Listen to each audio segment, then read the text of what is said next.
Hey, there we go. How's it going, everyone? My name is Dreaded Saurian, or Dread. Oh, gotta mute that. Gross. Gross. Don't like hearing my voice. Disgusting. Anyways, yes, my name is Dread, or Dreaded, or Saurian, or Dreaded Saurian, whichever. It does not matter to me. I'm here to cast the new player tournament games. I don't know why words struggle to come out of my mouth there. But yes, the new player tournament games from RTK. That happens every Saturday, and I try to stream or cast all the games, or as many as I can, every weekend.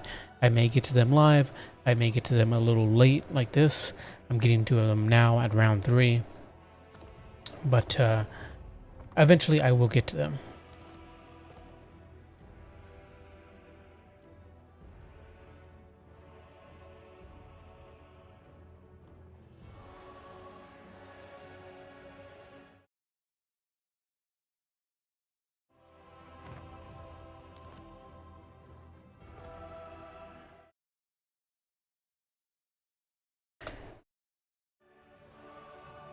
Alright, just waiting for Nardu to open a spec slot up. Yeah, I'll be trying to host pretty much, or rather trying to cast every single new player Saturday. Sometimes, again, I'll arrive a little bit late, but I'll get to your games either way. And if you know, sometimes I may run out of energy if I finish casting all the games. But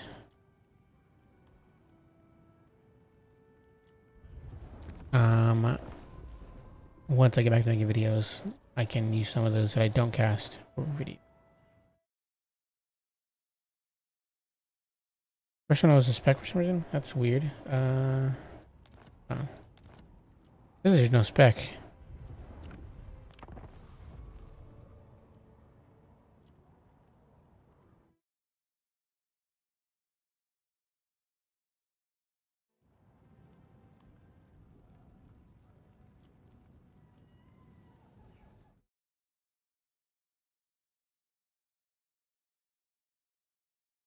Let me put up real quick the blocker when I end up joining the game.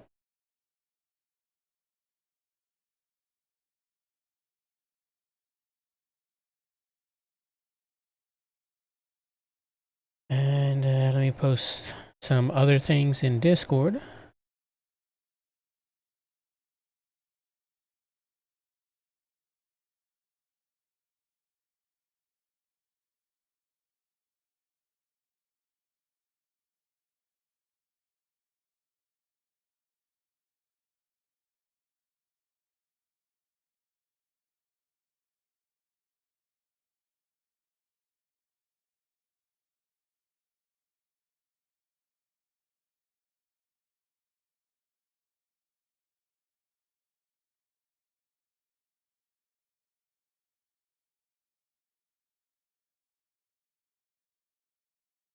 Alright. We have another code. There we go. I always always preferred much more to cast them live rather than replay. It's more enjoyable that way.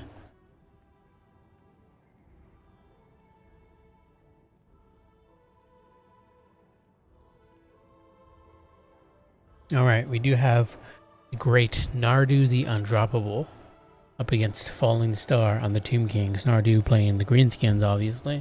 You typically always will see Nardu on greenskins, dwarves, or Slanesh and Nurgle. Pretty much. But I'm training them to become a Lizardman main. It'll happen eventually. Just takes time. They'll understand one day how to play the best faction in the game.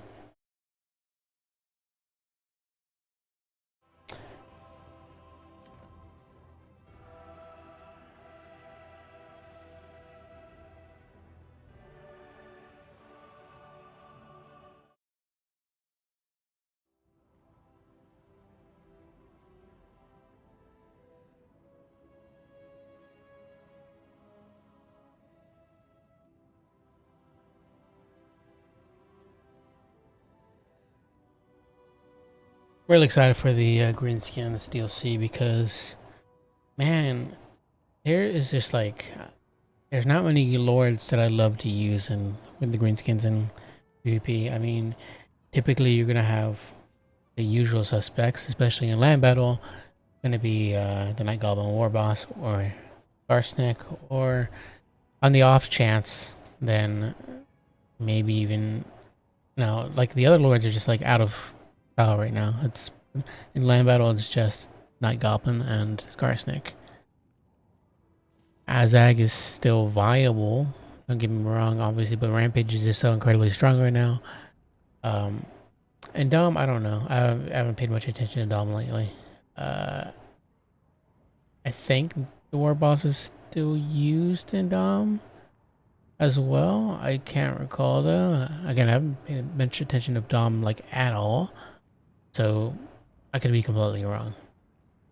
But still, incredibly excited for the Greenskins Lord Pack because it's going to be pretty nice having a competitive Lord choice, possibly, who can hold himself in melee. Because as I can, but he is relatively. He's not like. He doesn't have like a super low HP pool, but he can be sniped out rather quick. He's not super impressive in melee either. Grimgor obviously is Grimgor. He's slow. He is undroppable in a way, just like Nardu, but he's also avoidable, just like most Greenskin lords. The Orc War boss is obviously terrible. As much as I like to bring him on occasionally to meme and have fun, I like to bring him on a Wyvern. He's still terrible though. I love the mount for the Goblin Grey Shaman, but the Goblin Grey Shaman sucks because his lore sucks. Sure, people can argue that Vindictive Glare and Sneaky Stabbing are good, or Oracle Fix It, but I think it's just. I don't think it sucks. I think there's worse lures, but I don't think it's as good as the Big Wa or Death by any stretch.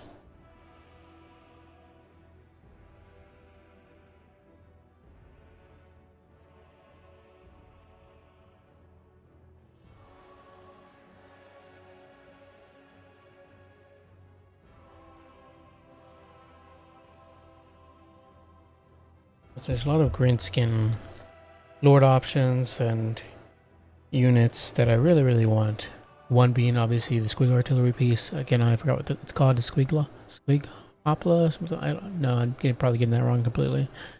But that, also would like Savage Orc War Boss as a lore type. What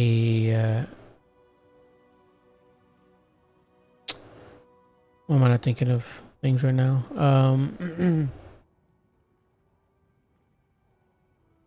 Another caster, basic generic lore to be cool as well. Savage Orc Shaman could be pretty nice.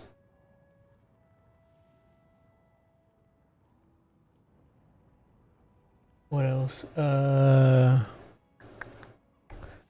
Obviously, varieties for the Black Orcs, sword and board, dual weapons, just like they do in tabletop.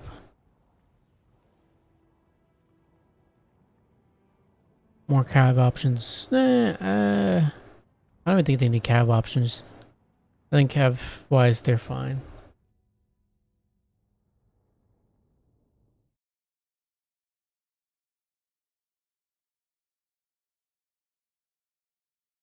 More, just some more force. Obviously, not going to bring any more goblin units most likely in this. It's probably going to be primarily orc focused, but it would be cool to see more orc focused or goblin focused units. But no, another big one is definitely the armored squig. The big armored squig would be fantastic. Or the colossal squig, excuse me. They could do an armored version as well, just like they have armored squigs in campaign, I think. I can't remember. But even if they don't, they can just give it armor. But yeah, the colossal squig is definitely a dream unit for me.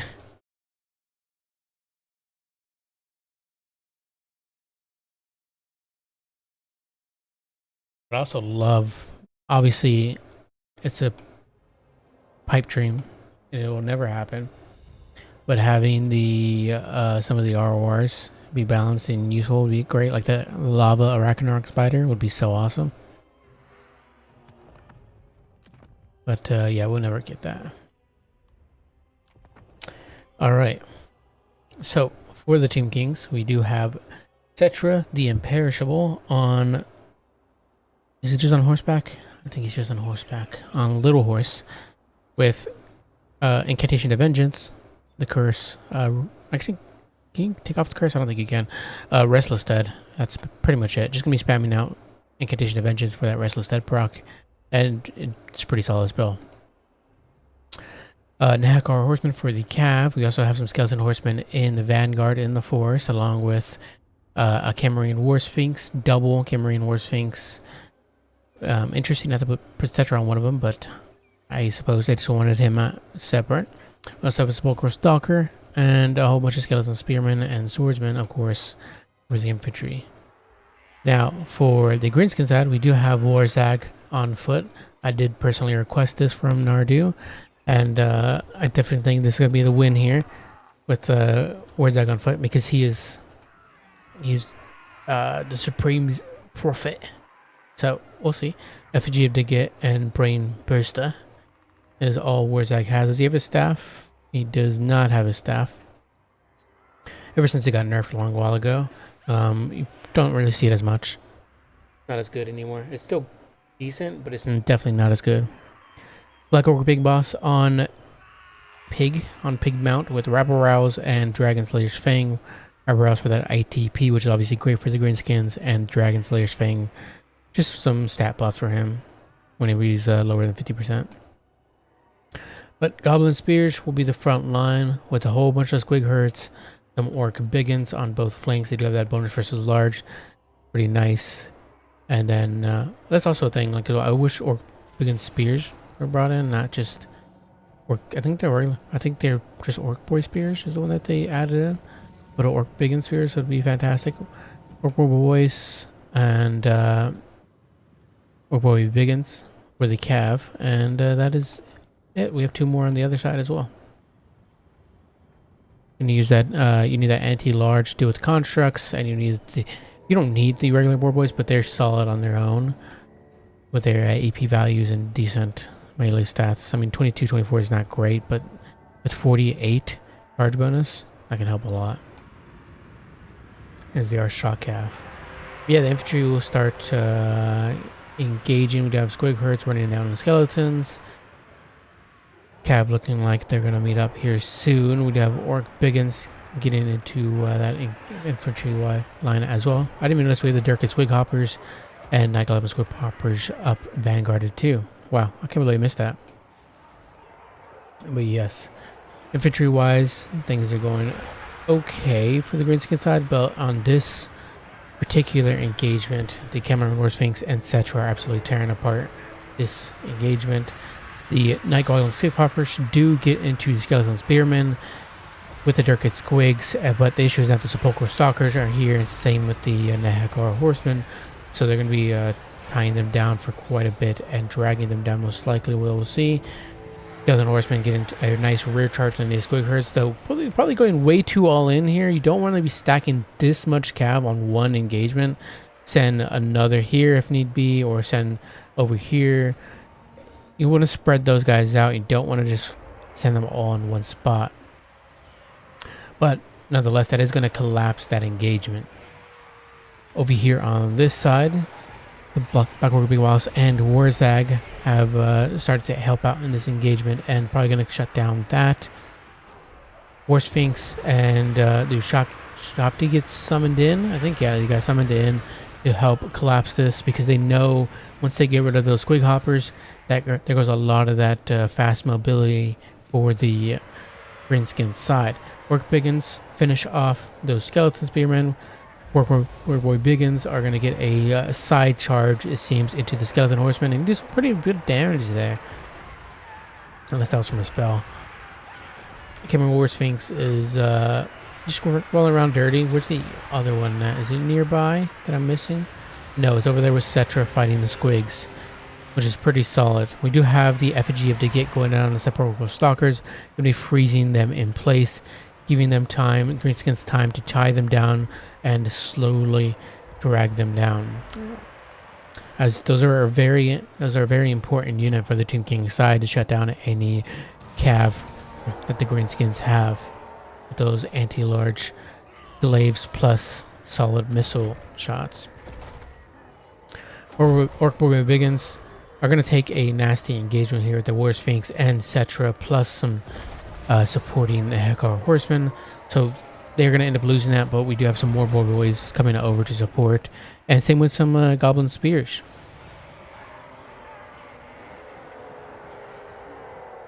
A whole bunch of Greenskins coming over to help finish off the Sepulchral Stalkers as they're still proving to be a little bit of annoyance, dragging down, or rather holding down until they get some support from the rest of the Tomb King's army, but I don't think they're going to hold on long enough. Now they're going into crumbling and diminished.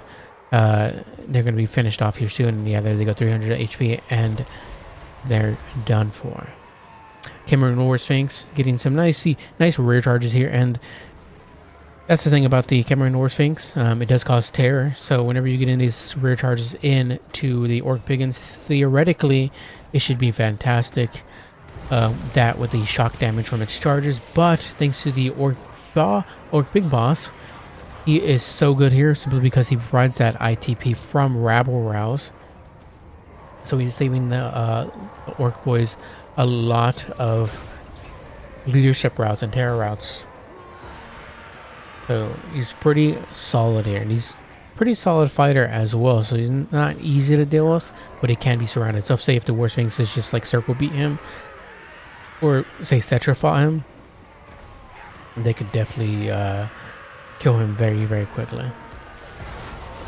And let's look at Cetra. See, Cetra has about 2,000 or more HP at the moment, 2,800 to be exact, and just what better stats all around with 80 more weapon strength. Big Boss has more charge bonus, but the weapon strength matters a lot. The Horbo Biggins get caught up by the Cameroon War Sphinx and do get us around on it, so they could do some decent damage into it, but it is very, very hard to drag down. So a lot of their attacks will be getting into it and, you know, granting purchase on it, considering it's completely surrounded. But the issue is just, it has so much knockback from its attacks and animations that it just does so incredibly well against something like the Orc War Biggins, who also don't have great leadership in the first place, and also kind of have like pretty pitiful melee stats. They rely a lot on their bonus versus large, so it's giving them another 12.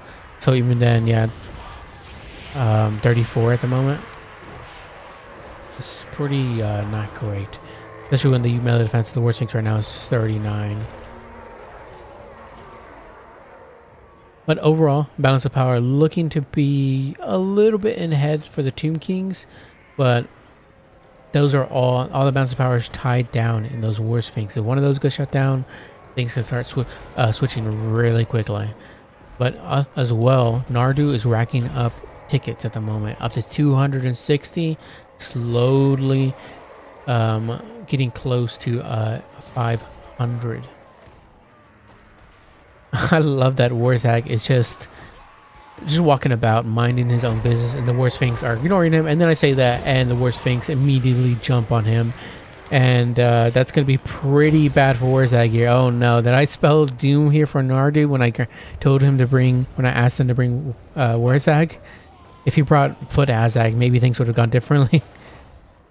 Though at the same time, Nardu also thought about bringing Grom, so Grom could have also been a tough choice.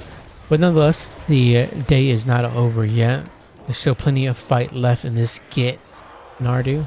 The issue is that as well as the War Sphinx also still has 7,100 HP. That's a lot of HP to deal with, and not a whole lot of punch left on the Greenskin sides. We do have some Goblin Spears coming back, but what can they do really? They have like what, 6 AP, which is actually not terrible. But Big Boss does end up getting routed away, and Warzag will probably go here soon as well. And there we go. Balance of power kicks in, and army losses. Warzag tried his best. He is the supreme prophet, but he's not more powerful than Cetra, the literally imperishable. Oh yeah, it was a solid match all around. I probably trolled probably trolled Nardu there by telling them to bring Warzag, but you know Warzag got 1,052 value, not terrible. Black Orc Big Boss 911. I like them there a lot. Goblins, you know, big guns, did fine.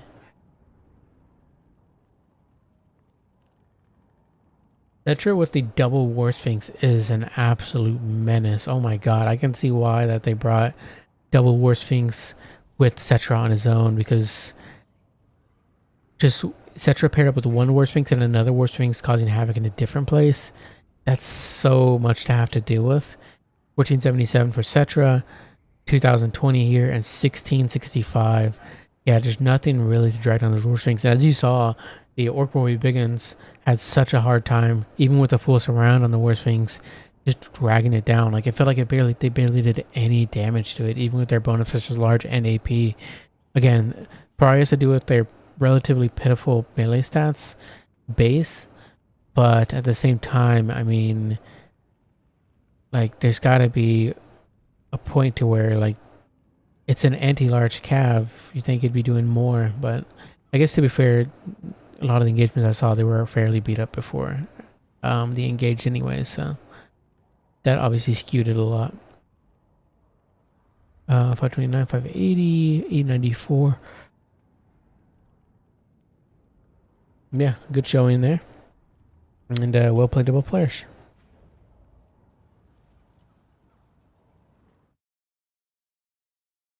Pretty solid.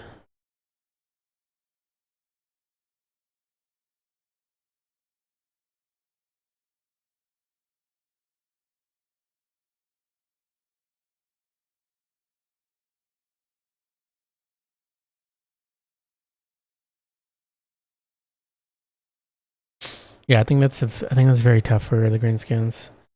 I mean, I think the Greenskins have some fight with Rampage, obviously, but if you're not going Rampage, I think the Tomb Kings are gonna have a pretty good day. But even if you go Rampage, I mean, how do you punish? I guess with trolls, but trolls, I guess stone trolls.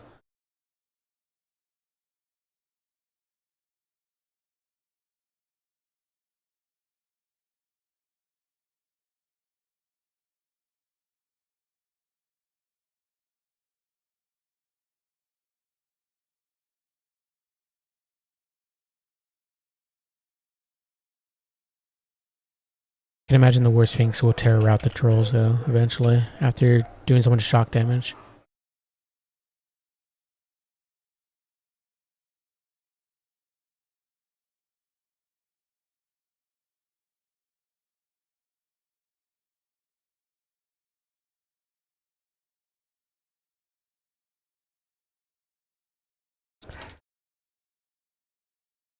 If I took Scarsnake and Curse of the Badman, I probably could have torn them down.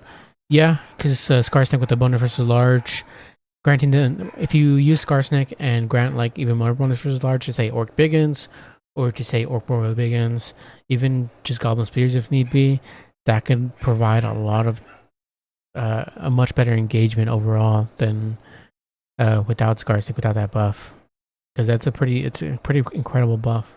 And Scarsnake gets knocked down a lot. He's a pretty solid fighter, so he won't be killed immediately. He can hold his own for a bit.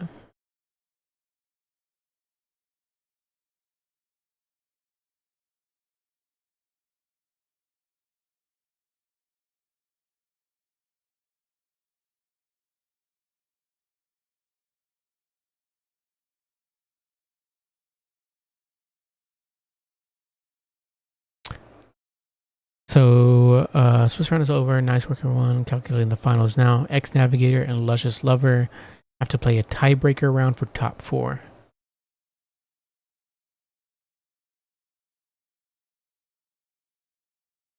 But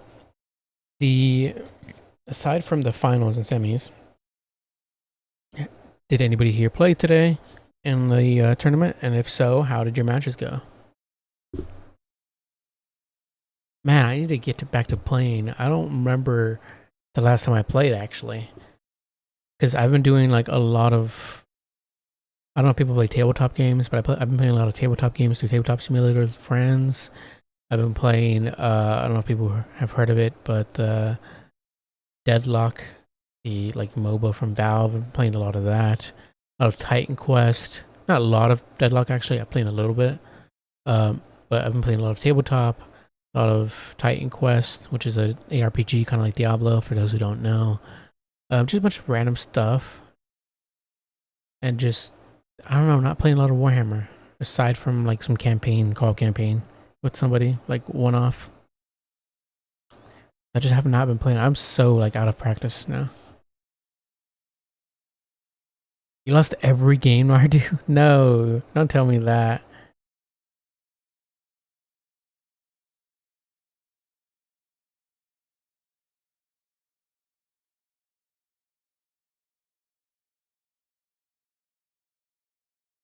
If there's going to be tiebreakers, going to be 4 rounds. What factions did you end up going against? Obviously, aside from Tomb Kings, what other 2? Every wait, you said it was easy. You said one of them said easy. I thought you got a win from that. So you got Doc and you got High Elves. Wait, hold on, no. I didn't tell you anything about the one against Random Cuban, so that one is on you. You lost against High Elves.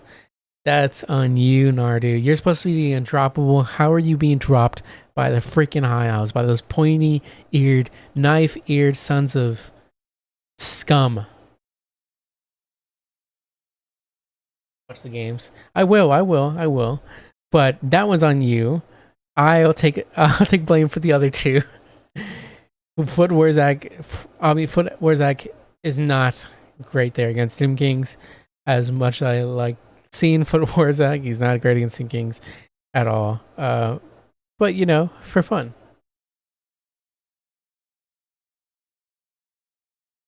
I can't imagine you lost with Foot Azag. Foot Azag is so cool.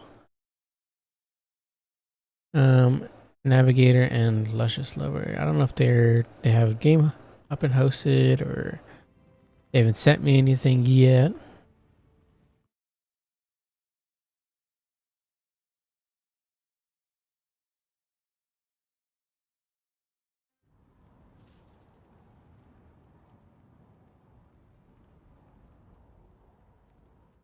be fair, Doc against Greenskins as well, I do not like. I feel pretty bad for the Greenskins there.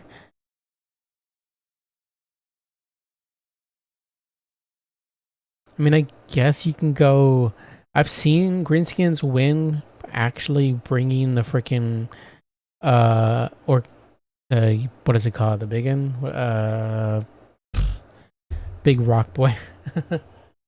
I've seen wins with that. I don't know if that's like super competitively viable, but I've seen it in like Tequila Sunsets.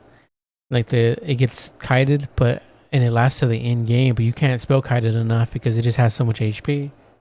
Rogue Idol, there we go. They should just call it the big one. That's all. Much easier. I should be the Greenskins unit namer.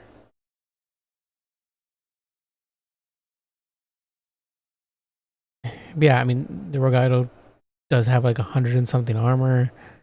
You know, has magical attacks. It's I think the Rogue Idol is pretty terrible, but somehow it's like clutched it out for players. I think it's against like Zinch and Dooms of Chaos simply because of how much HP it has and magical attacks.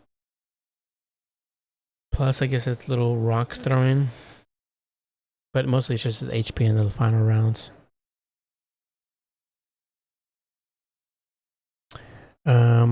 Navigator, do we have a Rook boy? I don't know how it's so terrible. Like, I don't know what they did with it, but like, it feels like it never hits anything. I feel like it just bumbles about like a goofball and just like falls flat on its face all the time with that animation and does nothing. It literally just feels like a meat shield you just have up. You should definitely run in your next game. In fact, me and you should play and you should run it in the game. Okay, I don't know if these two are playing or not. Let me message them.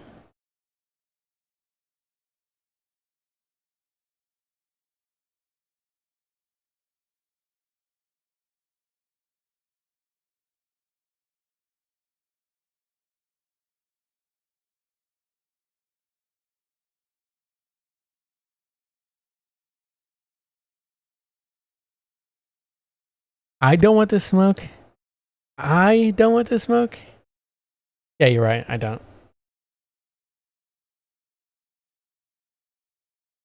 Even if I wasn't out of practice, I'd probably still lose.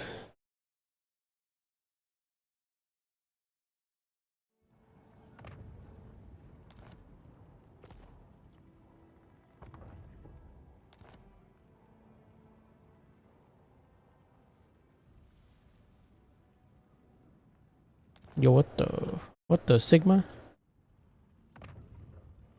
God damn it. Why does, why do I say that now?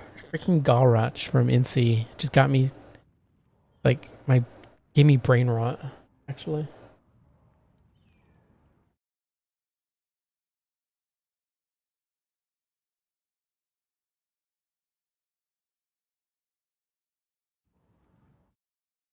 Probably. You know, it's funny too, because I was thinking, like, I had thought of suggesting the big spider, the Goblin Grey Shaman on the big spider, but I didn't know how much of a throw that was, because, you know, Tomb Kings have typically sepulchral stalkers. The big spider is a big target. I don't think the little Wa is that great of a lure. I was talking about it earlier. I don't think it's that great of a lure. And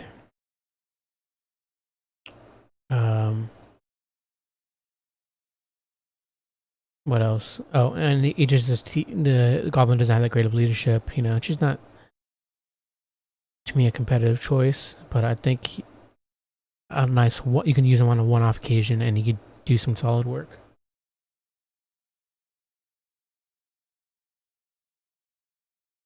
But yeah, funnily enough, I do think the giants could work here. Yeah, double giants again. Bring that again.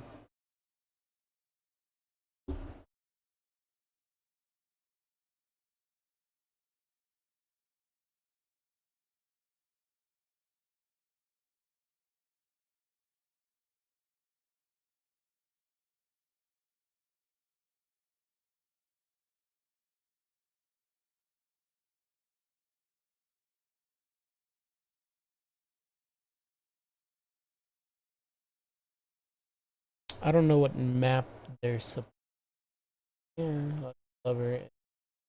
First of all, the other person isn't even in the game yet, so we're gonna have to do a little bit more waiting. But as for what map they play, who knows? They always do tiebreakers in this tournament, but they never have a map listed. I don't know what maps they end up doing in the tiebreakers usually, but I never ever see one listed.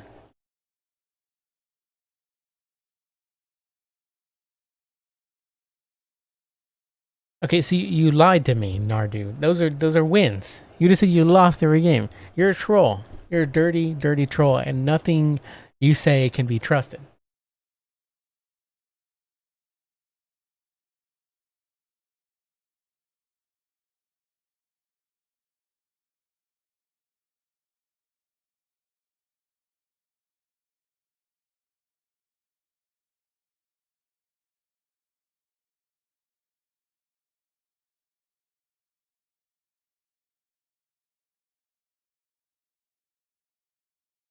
Hold on, wait, what?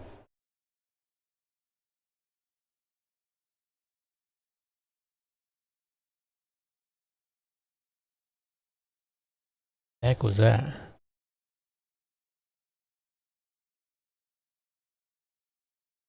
Test. I'm gonna test this real quick. Okay, that's not supposed to be. Okay. Interesting. Yeah, that's not supposed to be there.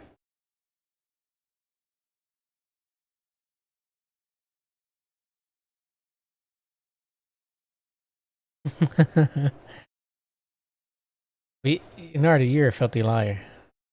Can't believe it. I can't believe you lied to me like that.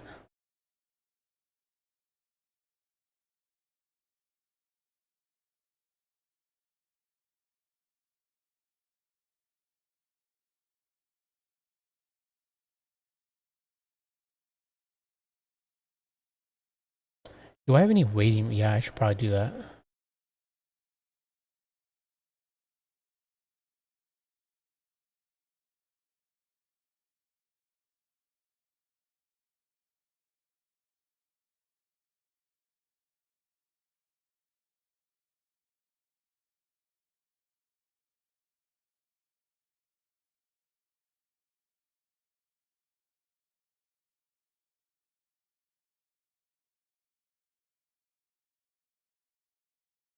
We all love Chaos Dawi here, right?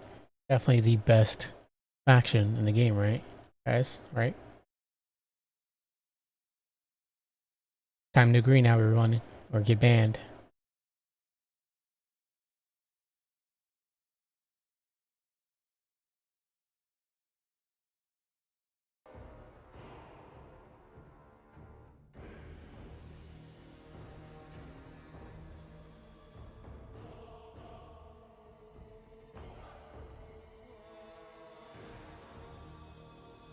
God damn it, Nardi. Why do you always come in here with your dirty, dirty, filthy takes?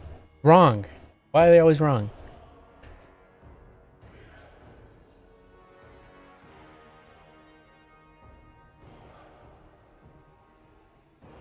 I can't ban you. You're the only one I trust to bring the fun units, the fun builds, the entertainment to this tournament.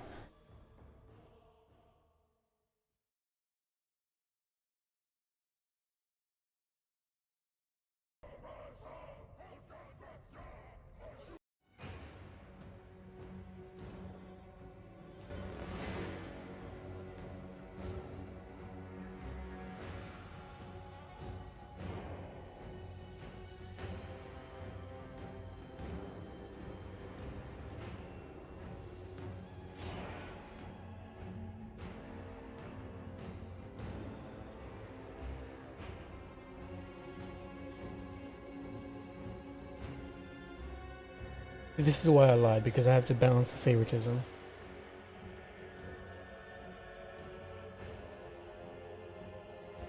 Yeah, I had to turn it up. I started playing the music, but then, yeah, anyways. Chaos Dwarf music. That's the only music that will be played here, ever. I guess Lizardman music too, I suppose. Now I'm thinking about it, I don't even know what the Lizard music sounds like. Lizardman music.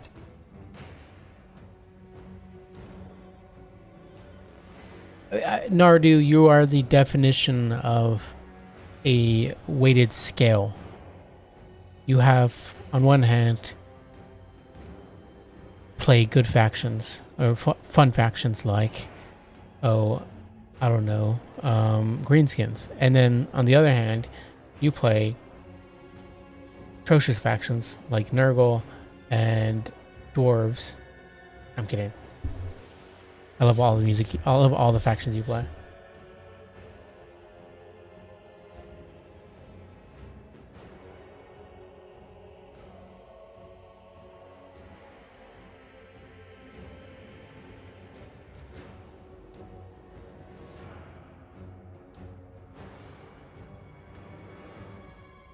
I am, I am, I am. I am Sam, I am. No, I like Nurgle. Calm down. Calm down. I like Nurgle.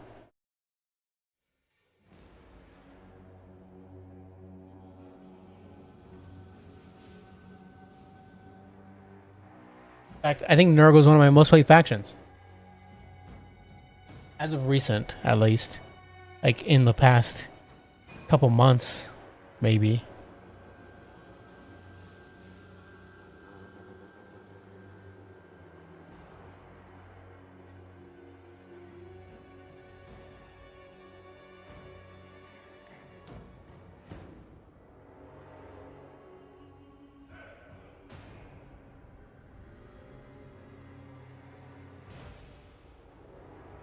They decide on a map. Let me see. Is this the map they're playing?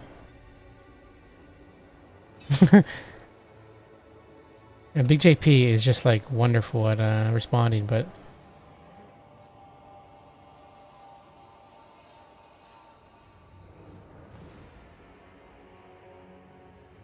I guess they can just play with whichever map because JP never responded. So.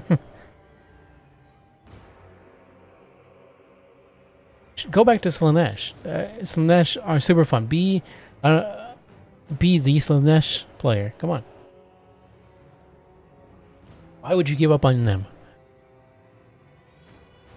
You know this is why you're losing, right? It's because Slanesh haunts you and is trying to tempt you back to the faction. Trying to remind you that fiends are incredible right now and that you should be using them.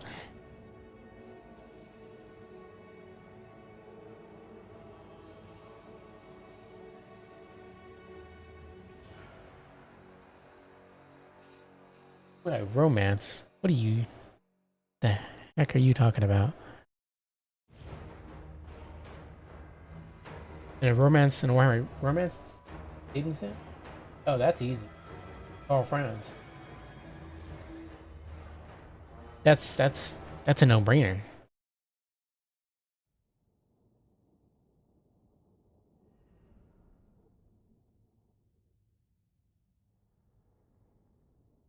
But the real answer is Miao Ying.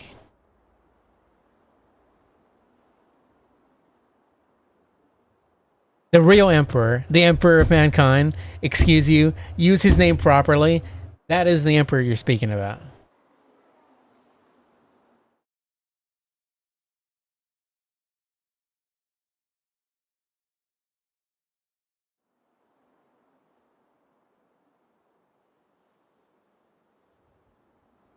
How dare you?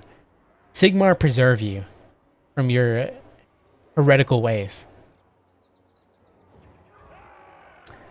Kosher Prophet of Metal with Searing Doom and Final Transmutation is going to be on his Beltaurus mount. Of course, you always going to see this. You never usually see him on foot or on the other terrible mounts. You also have the Chalice of Blood and Darkness, which grants a heal if an enemy spell is cast within range, and the range is infinite. This is why the Sorcerer Prophet is one of the best, if not the best. No, it's definitely not even a question. There's a reason why the Sorcerer Prophet is always brought. It's because of this specific item. They gave you the best item to a generic lord for some reason. And yeah, it's really freaking good. I used to think that it's just way too... what was it? Circumstantial. Like say if you snipe out their if you have a chance to snipe out their caster lord, you snipe out the caster lord, that means you can no longer get any more healing for the rest of the game. But honestly, it's a worthy trade-off. You can on the off chance you can snipe out their caster lord, you have the item and you're going to be healing a lot. Obviously you're going to be taking some damage or whatever from the spells that they're cast, but that's fine.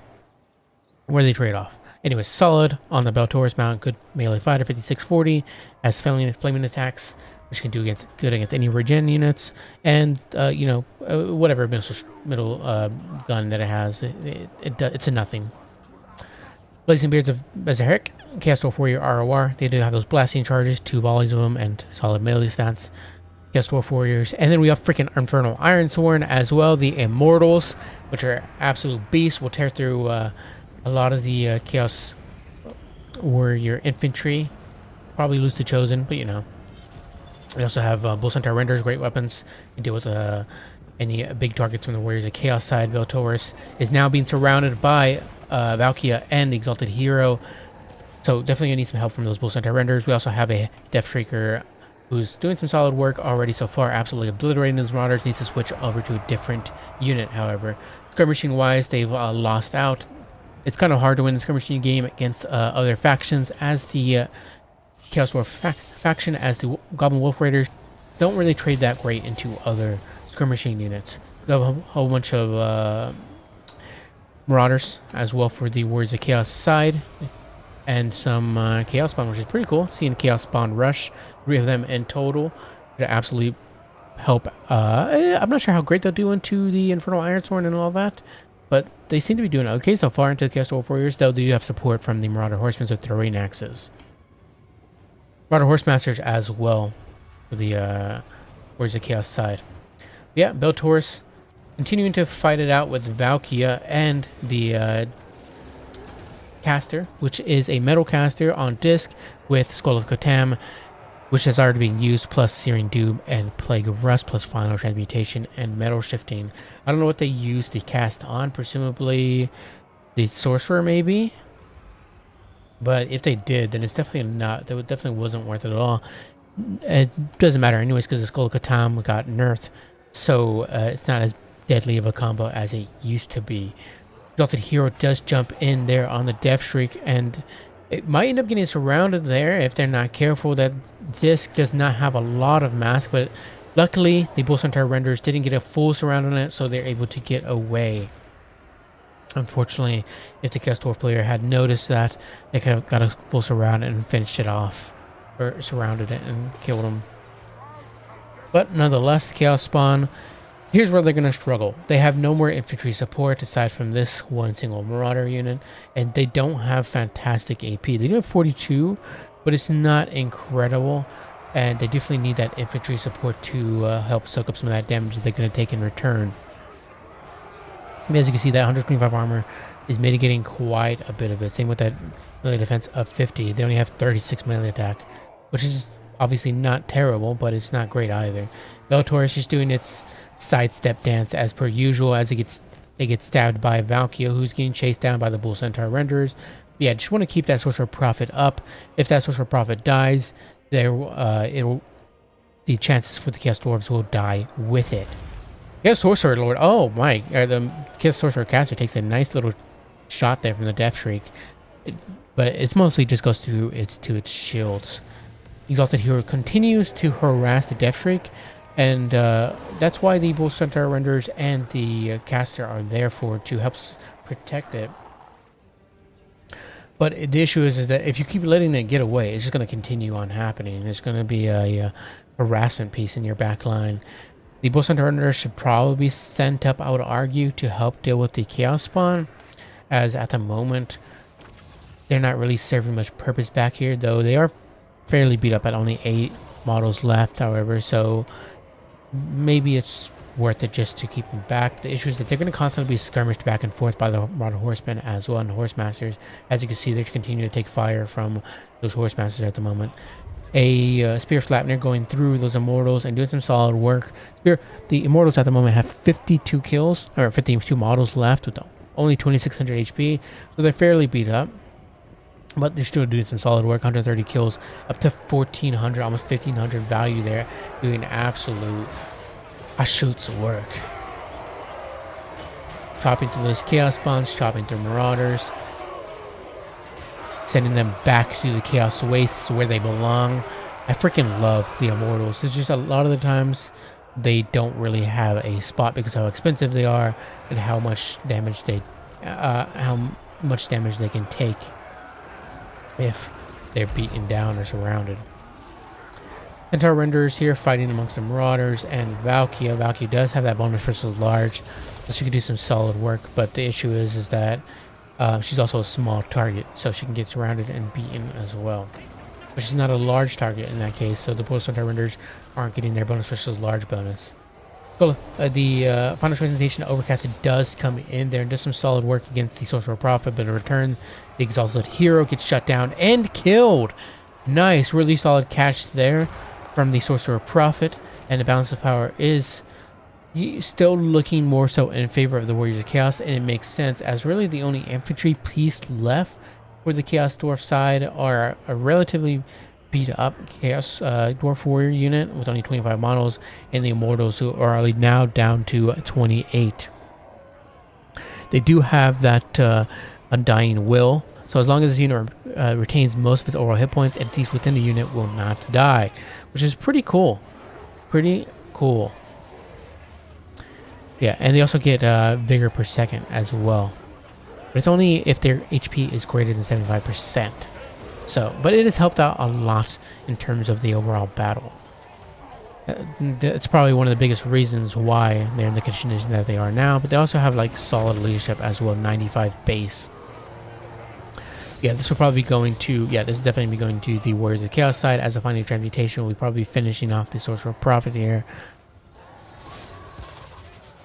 Oh, it actually doesn't finish it off. Yeah, I guess they still had 1100 HP here, but the Sorcerer of Zinch, or of Metal, excuse me, does get finished off or terror routed. And Valkyrie could probably just turn around.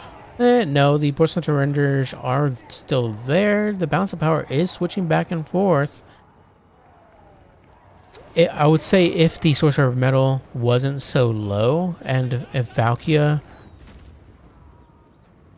I don't know. Right now she's just getting bullied by the Sorcerer of Prophet, but she could definitely finish off the Sorcerer of Metal if she turned around. Right now she's just kind of getting pushed at the moment, which is quite unfortunate for her. But I really thought the final transmutation that would seal the deal, but no, I think it wasn't overcasted. I think it was undercasted. Because it's the Sorcerer of Prophet falls that takes out the Chaos Dwarf as well. Chaos Dwarves as a whole as well. We have a nice Searing Doom coming in here on the Immortals and making the rest of the Chaos Dwarf Warriors, and that might end up routing all of those guys there. Yeah, that does solid work there. Shatters the Chaos Dwarf Warriors. Almost finishes off the Immortals. They only have 16 models left. These Chaos Dwarf, the Blazing Beards, almost get routed off too. They still have some grenades still left somehow, with a volley still left. Then another final transmutation. What is this? A final transmutation hitting the Chaos Dwarf Warriors, which is an interesting cast. And the Sorcerer of Metal does get shattered off, and Valkyrie as well. Just like in the Valkyrie trailer, she just kind of gets bullied by the Sorcerer Prophet, which is quite funny because she definitely could have turned around and probably won out on that fight. But yeah, let us go to the Chaos Dwarfs. That was pretty beautiful. Nice comeback there from the Chaos Dwarfs.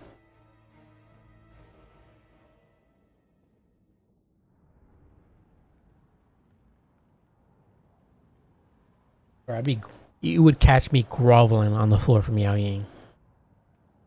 No cap. 100%. But really well played there by Navi. And I mean, just general to both players. Probably... probably came down to a few misplays there from the Warriors of Chaos, obviously. But also in general, I don't think the Chaos Spawn are a great unit, but they're fun. You know, it is fun seeing a Chaos Spawn rush.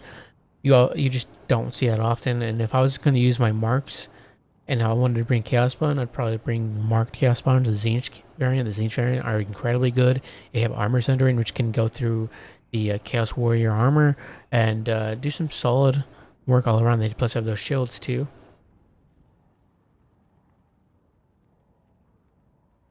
What just happened? What just happened was somehow the Sorcerer Prophet managed to not die and scrap it back.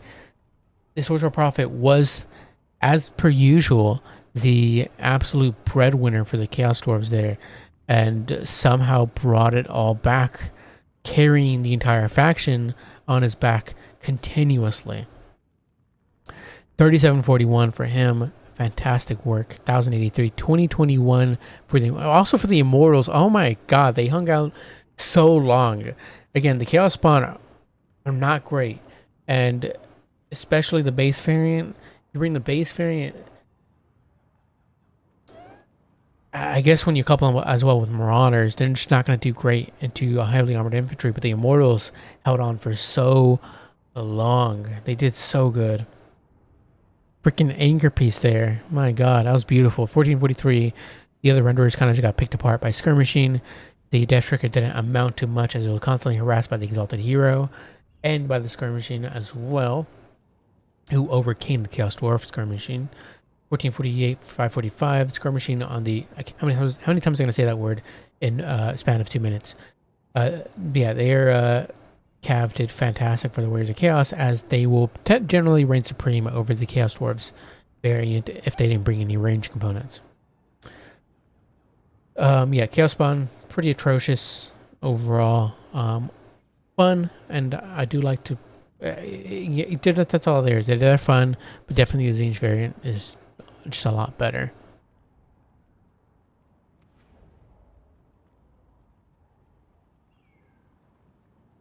How could that carry so hard? For numerous rounds of reasons. The Beltaurus is one of the best flying mounts in the game, in my opinion. It is just that incredibly good. It has fantastic animations. Again, the item that can have the Sorcerer Prophet heal himself is also really, really solid. And probably save them a lot, continuing, especially if you're up against a Zinj caster who's constantly casting, Searing Dooms, cheap spells like Searing Dooms, and Final Transmutations. Every time they do that, they heal up the Sorcerer Prophet. So, and again, they're decent combatants all around, solid AP values and good melee stats. So, very tough to bring down. But on that occasion, if the Warriors of Chaos player was just patient with choosing their engagements, they could have really picked, if they were patient with their engagements and pick and chose the appropriate occasions for their Exalted Hero and their and for Valkia, then they could have sniped out the Sorcerer Prophet. The issue was that they were a little bit too hasty with their heroes, with their Lord units.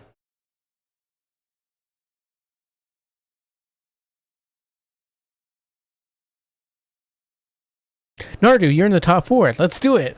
Let's do it, baby. Let's go. Top 4. Let me watch. But let's see who we want to go first. It doesn't matter. The other people can go first, and the other people can play their games. I'll cast theirs after. Nardu and Navigator, I'll cast yours.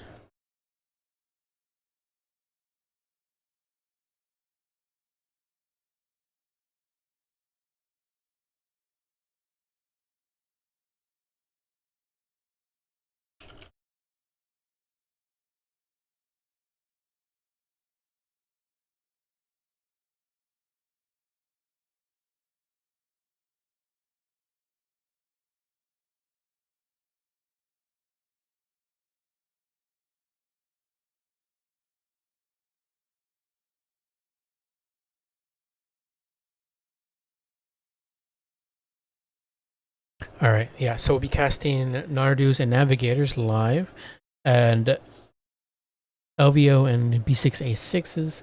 I'll cast a replay of, so we don't hold up the tournament too much, you know. And also, with live casting comes sometimes lag, and I believe with B6A6S, I think it's them that I have like a bit of lag tendency issues with. I can't recall though. There was somebody in the new player tournament that was showing up for frequently, and that would have like serious issues with whenever we would cast them live. It would just cause the whole match to be incredibly laggy. So it might be them, I'm not sure, but nonetheless, we'll catch the Nardus and Navigators.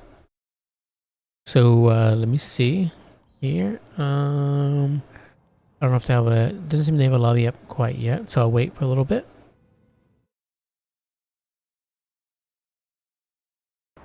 Yeah, I don't know who exactly it was. It has nothing to, I don't know if it has anything to do with their connection, rather, but just our two connections don't work together well.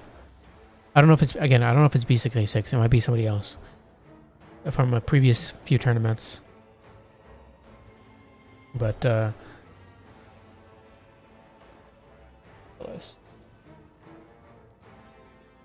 no lag. Yeah, the person I'm talking about, the players themselves didn't have lag with each other. And actually, somebody had lag against them, so I don't know. Again, I might be mixing them up. I remember P666 being the Demons of Chaos player, and if that's the case, I think they might. I think I'm speaking about the right player because there was a Demons of Chaos player against like somebody from Norska, somebody who played Norska in the previous tournament. And when I was casting them, it was pretty bad lag wise, so I had to cast a replay. So I'm pretty sure it's them. Or me.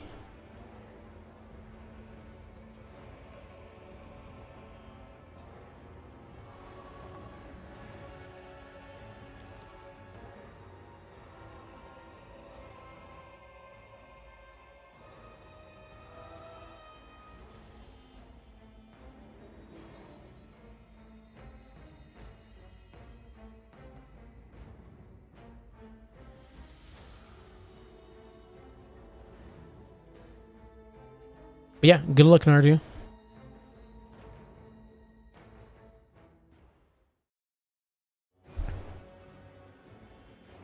Know that if you don't come out with a win, I'll disown you. That's all. That's all.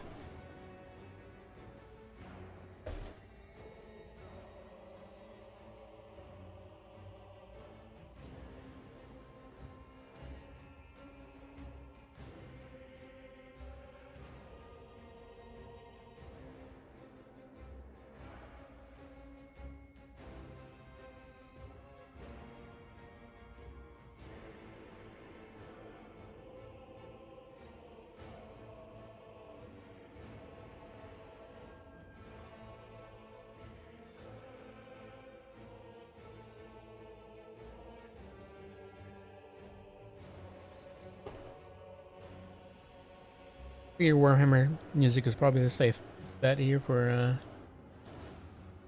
idle music.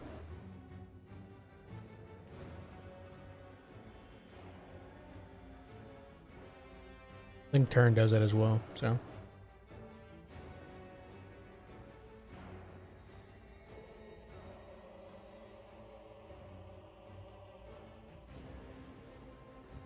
But yeah, how's the music volume? Is that okay? For people who are still here, listen.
All right.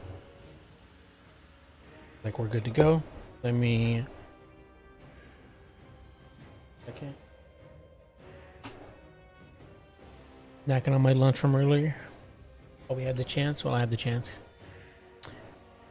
Turn this down.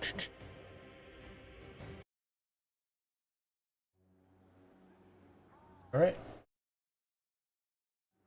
Going to one of these semifinals for today's new players tournament. We do have Nardu the Undroppable on the Greenskins. Once again, up against Navi on the Chaos Dwarf. For the Chaos Dwarves, we do have Astrogoth on foot with Flames of Asgore and Dark Renown for that melee attack buff for any contempt units, which is pretty cool. So he's going for like that elite box almost, buffing them up. I've tried this before. Kind of hard to play off, but you know, considering that a lot of not your great weapon units and stuff like that, they trade pretty bad. But if you go to Ironsworn or like they can trade okay into other units. But especially the Immortals. Immortals trade fantastic. Yeah. Hellshard Amulet as well. His little amulet to give him that 10% ward save and damage reflection, which is okay. And then the Demon Spike Crucible. So it gives him that spell mastery up to 60%. But it's only for each every time he kills anything. So it'll take a while to build up. Obviously, if you don't use, I don't know, is it for like melee kills? Made by the unit. So it could be like spell kills as well. So like if you drop a nice Flamestorm, then actually does he Flamestorm? Nah, I think he does just lower fast shoot, doesn't he? I don't remember. But nonetheless, the rest of the army, Bull Centaur renders great weapons again. A single unit of Fire Glaives. We have the Granite Guard, the Chaos Dwarf Blunderbuss ROR. They're pretty solid. You do have that dig in. They give them that plus 40% range and missile resistance if they're standing still for 25 seconds. But that is quite a bit of time. So Magma Cannon as well. So another a dirty Chaos Dwarf box. See how filthy it is. But once again, more Immortals and the Blazing Beards. Garsnick will be the lord for the goblin, the greenskin side. Spited the Bad Moon and Fermented Fungi for that rampage. That's it. For the rest of the army, some Night Gobos, a whole bunch of Night Gobos who do have those spinning loons to do some solid work into elite Chaos Dwarf infantry. These Night Gobos take a nasty Blazing Beards, or actually take a nasty blasting charge, and are absolutely elated. The Granite Guard do some beautiful work into the Savage Orc War of Biggins, who do get a rear charge in on the Infernal Ironsworn, and absolutely being torn apart. My god, beautiful. Just torn to shreds by those volleys there from the Granite Guard. And right now they do have, or that they did, I believe, have their digging, but not anymore. But over here, Personators coming in to help aid out with these Squig Herd, but honestly unnecessary. Definitely want to keep them here in your back line to help with the Squig Herds and the Squig Hoppers rather surrounding the Magma Cannon. But we do have another one over here, so it should be fine. Going to be supporting in the front line with these Squig Herds, but they're also being dragged down by the Night Goblins too. Granite Guard getting some nice shots in there. You do have that dig in right now. It's going to take a little while longer for them to reach the entrenched status, but they're getting some shots into Scarstick at the moment. Scarstick really needs to get out of there, and he is now finally starting to move out of there. But oh, that could have been pretty bad. But let's see, the Granite Guard, do they have the... Yes, they do have suppressed. So once they get shot by the Granite Guard, that's another 30% debuff from them. So it's kind of hard to get away from them. But Scarstick does end up getting away from them, and now Granite Guard are being shut down by the Savage Orc War Biggins, who do have that nice bone officials large and solid melee stats. But the Bull Centaur Renders are here to try to bail them out, and that is a perfect unit to do so. Though a lot of them are tied up on like a few models for some reason, which is quite unfortunate. I also think it was too early to send them back, to send them away from the Granite Guard. But maybe the Granite Guard are planning to turn around and start shooting at the Boro Biggins. I'm not sure. The Blazing Beards get another grenade volley there on the Night Goblins, tearing them apart. blasting them away. But in return, they also get a rear charge there from the Savage Orc Biggins. A spinning loon going down and absolutely ripping through those blazing beards, doing some solid work there on that volley. I don't even notice the Blackmore Big Osses here, giving that ITP to any Night Gobos and stuff, which is pretty solid. They're at 1 leadership at the moment, and if it wasn't for the ITP, things could be, they could be riding a lot sooner. At least I think. Does maybe none of these guys cause fear? I don't think any of these guys cause fear. Okay, never mind. Do you have a magma cannon shot? Really nice side shot from the magma cannon. That's perfect. That's exactly where they want to be shooting, into these cheap arrows from the greenskin side. And the rest of the arrows is a pretty nice unit that you really don't want to be using so early on. But magma cannon, being as inconsiderate or as inconsistent, excuse me, inconsistent as it is, misses their second shot. Though it does a little burn damage as they walk into it. I didn't know that happened, but nonetheless, Blazing Beards continue trying to chase them off. Over here on the actual capture point, however, it is captured by the Chaos Dwarves, and the Greenskins are looking to be, and they unfortunately succumb to army losses. The Chaos Dwarf box was a little too much for the Greenskins to handle, and the Gits were not able to make it through.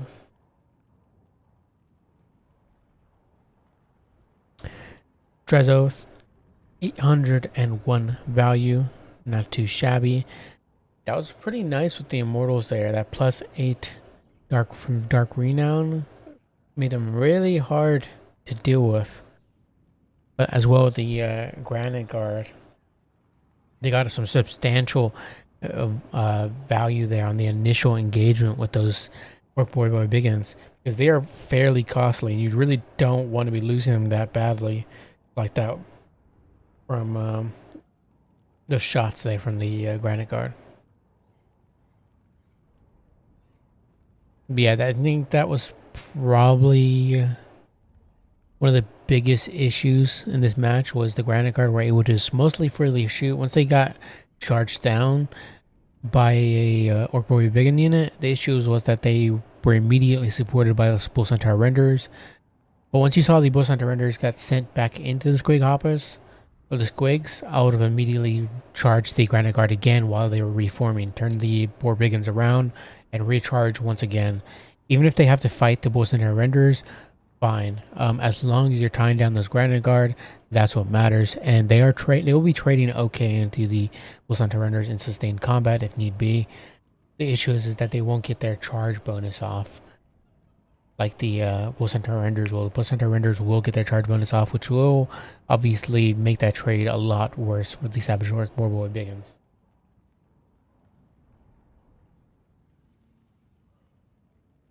But 1,014 here and 833 on the Bull Centaur Render, 1,604 on the Granite Guard, and 950 for the Infernal Guard Fireglaves. Garcic did not do so hot, but everything else, 852, 14. Oh, you had a Magma Cannon 546. Yeah, not great, not terrible. Definitely did not pay for itself in any stretch of the imagination. 422.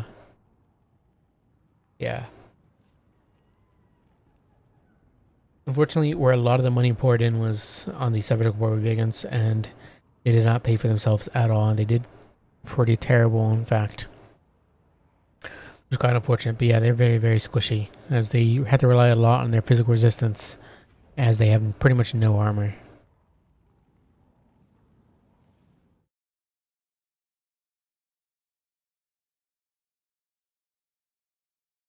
It's okay, Nardu. I believed in you until the end. I believed in you all the way.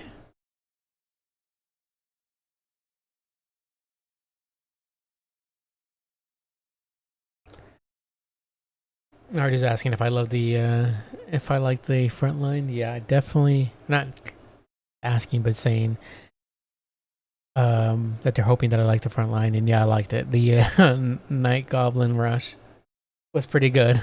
What do you mean liar? Oh, do you call me a liar? Nardu the liar.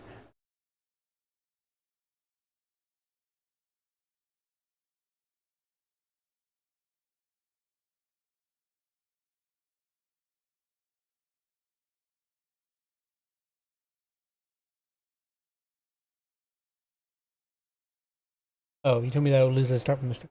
I never said that. What are you talking about? I think you're imagining things. You're actually imagining things. Are you picturing me in your head, Nardu, talking to you, telling you all these horrible things? I am not your self conscious. I am not the Nardu in your head. I have never showed you to play dwarves. Ever in my entire life.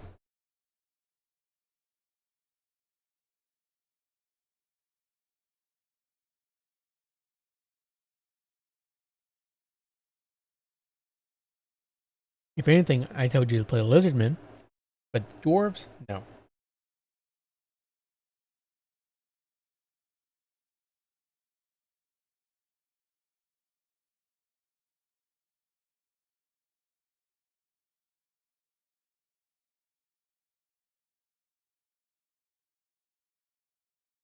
Yeah,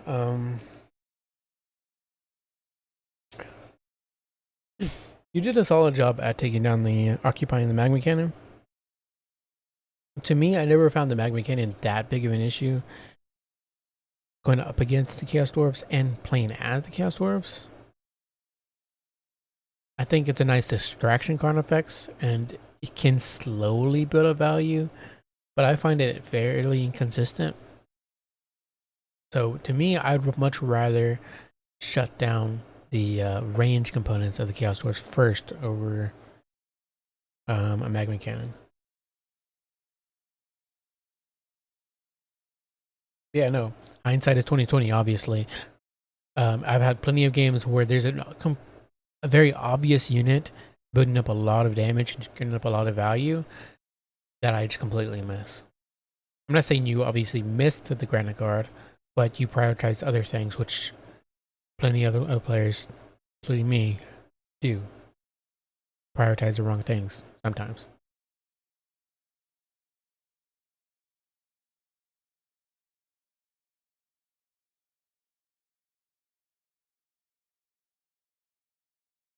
Typically, when I see the granite guard, I never really see them like pop off, as they say, because the majority of the time they get shut down very quickly because their entrenched mechanic. It's not even their entrenched mechanic, but the entrenched mechanic takes a while to build up. It takes up to takes 25 seconds. So that's plenty of time for them to have to be forced to move back, either from something charging them or something getting enraged and shooting at them. And blunderbusses in general just don't have that great of staying power when they're in melee combat.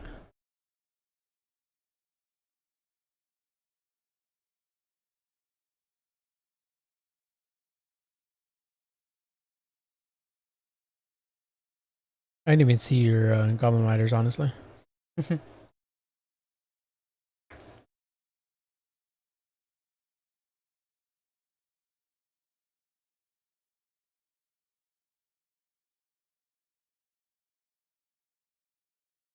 Yeah, picking apart those renderers with your skirmishing pieces is a pretty solid choice.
You know who would have been good here? Grimgore? Yeah, but how often do you see a Chaos Dwarf build like that? Like a melee-centric box build? I see them on occasion, but not much at all. So Grimgore is very circumstantial.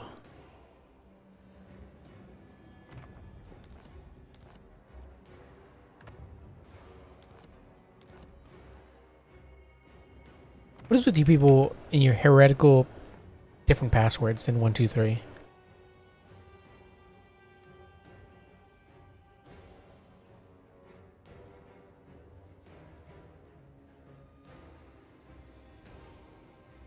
That's what's wrong with two-player tournaments. Not enough chaos dwarves. Come on, guys. More chaos dwarves, less normal dwarves. Bring the more flavorful, cooler-looking dwarves.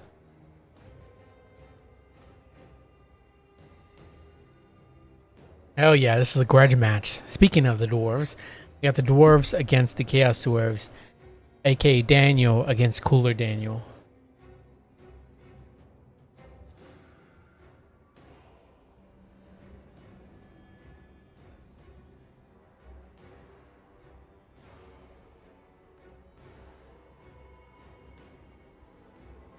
But I think Azag can be pretty good there. But aside from that, yeah, just Scarsnake or the Squig or the Night Goblin.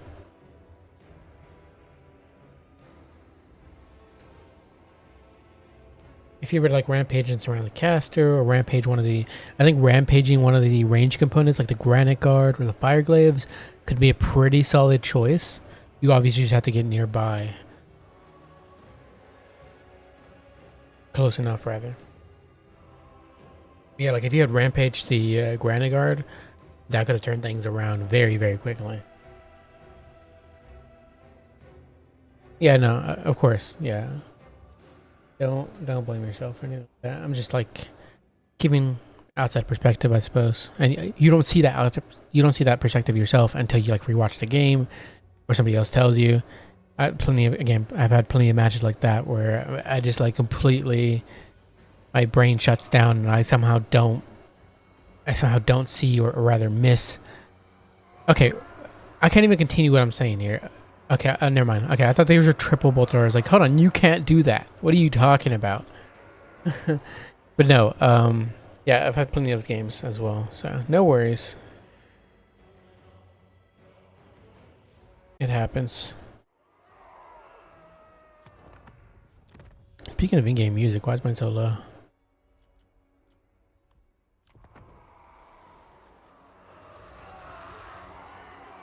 But for the Dwarven side, we do have RTK LVO. I think there's an aspirant, whatever they call him, aspirant.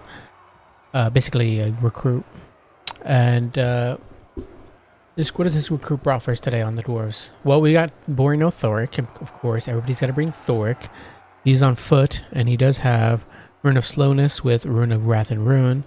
And that is it. For the rest of the army, we got to bring Dwarf Warriors great weapons, which is pretty interesting. But I guess they could probably trade pretty solid into regular Chaos Dwarves, which you see generally a lot of. And then, yeah, just a full freaking front line of them. Iron Drakes with the Torhammer Torpedoes, of course, because they're fantastic. Long Drawn Slayer Pirates, which are kind of just straight up insane. As they do have that Dwarf Rum, which gives a -10 melee attack on any enemies near range, which is insane. And then they have some solid AP shots. So yeah, really tough unit to deal with. Unless you're just shooting them to pieces. Cannons, double cannon, and single bolt thrower. Bolt throwers, really solid into Cav, and will absolutely obliterate Bull Center Renderers if given the chance. And then we have more cannons to do that job as well. But they can also just in general shoot at armored infantry if need be. And some Slayers as well to protect that back line. Plus, double gyrocopter. LVO really going for that filthy, sweaty Dwarven play. I I feel for the Chaos Dwarfs. Astrogoth, who's already getting shot by artillery pieces, has Flamestorm and Black Hammer of Hashut, and he does have the Killing Fire AoE Mortis Engine, Stone Mantle as well for that physical resistance and decreased speed. Chaos Dwarf Warriors, Warriors with some with great weapons as well, which I hate these units. They trade terribly. I really just do not like the Infernal Iron, the Immortal, I think not the Immortals, the Infernal Iron Sword, I think is just with great weapons. Any of the great weapon units for the Chaos Dwarfs, they're just so bad. They traded terribly into everything, and now they're just getting obliterated by the Gyrocopters, which are broken beyond belief right now. Yeah, those poor great weapons are gonna have a terrible time. Blunderbusses as well in the backline double, and then we have the Immortals, which luckily aren't being shot at yet, but I can imagine the Long John Slayer Pirates are gonna have something to say about that. We're trying to shoot at Astrogoth right now. We definitely should stay out of range, but he's gonna go for that dirty Flamestorm there, and that is a nice, beautiful Flamestorm. Definitely worth it. Oh my god, that is gorgeous. We also have some Hobgoblin Sneaky Gets in the back line who do get a nice volley into the Slayers, but they do have I thought they had missile resistance for some reason, but they don't. Yeah, the Sneaky Gets are going to get into that Slayers, which is a pretty nice trade there. They do have bonus versus infantry.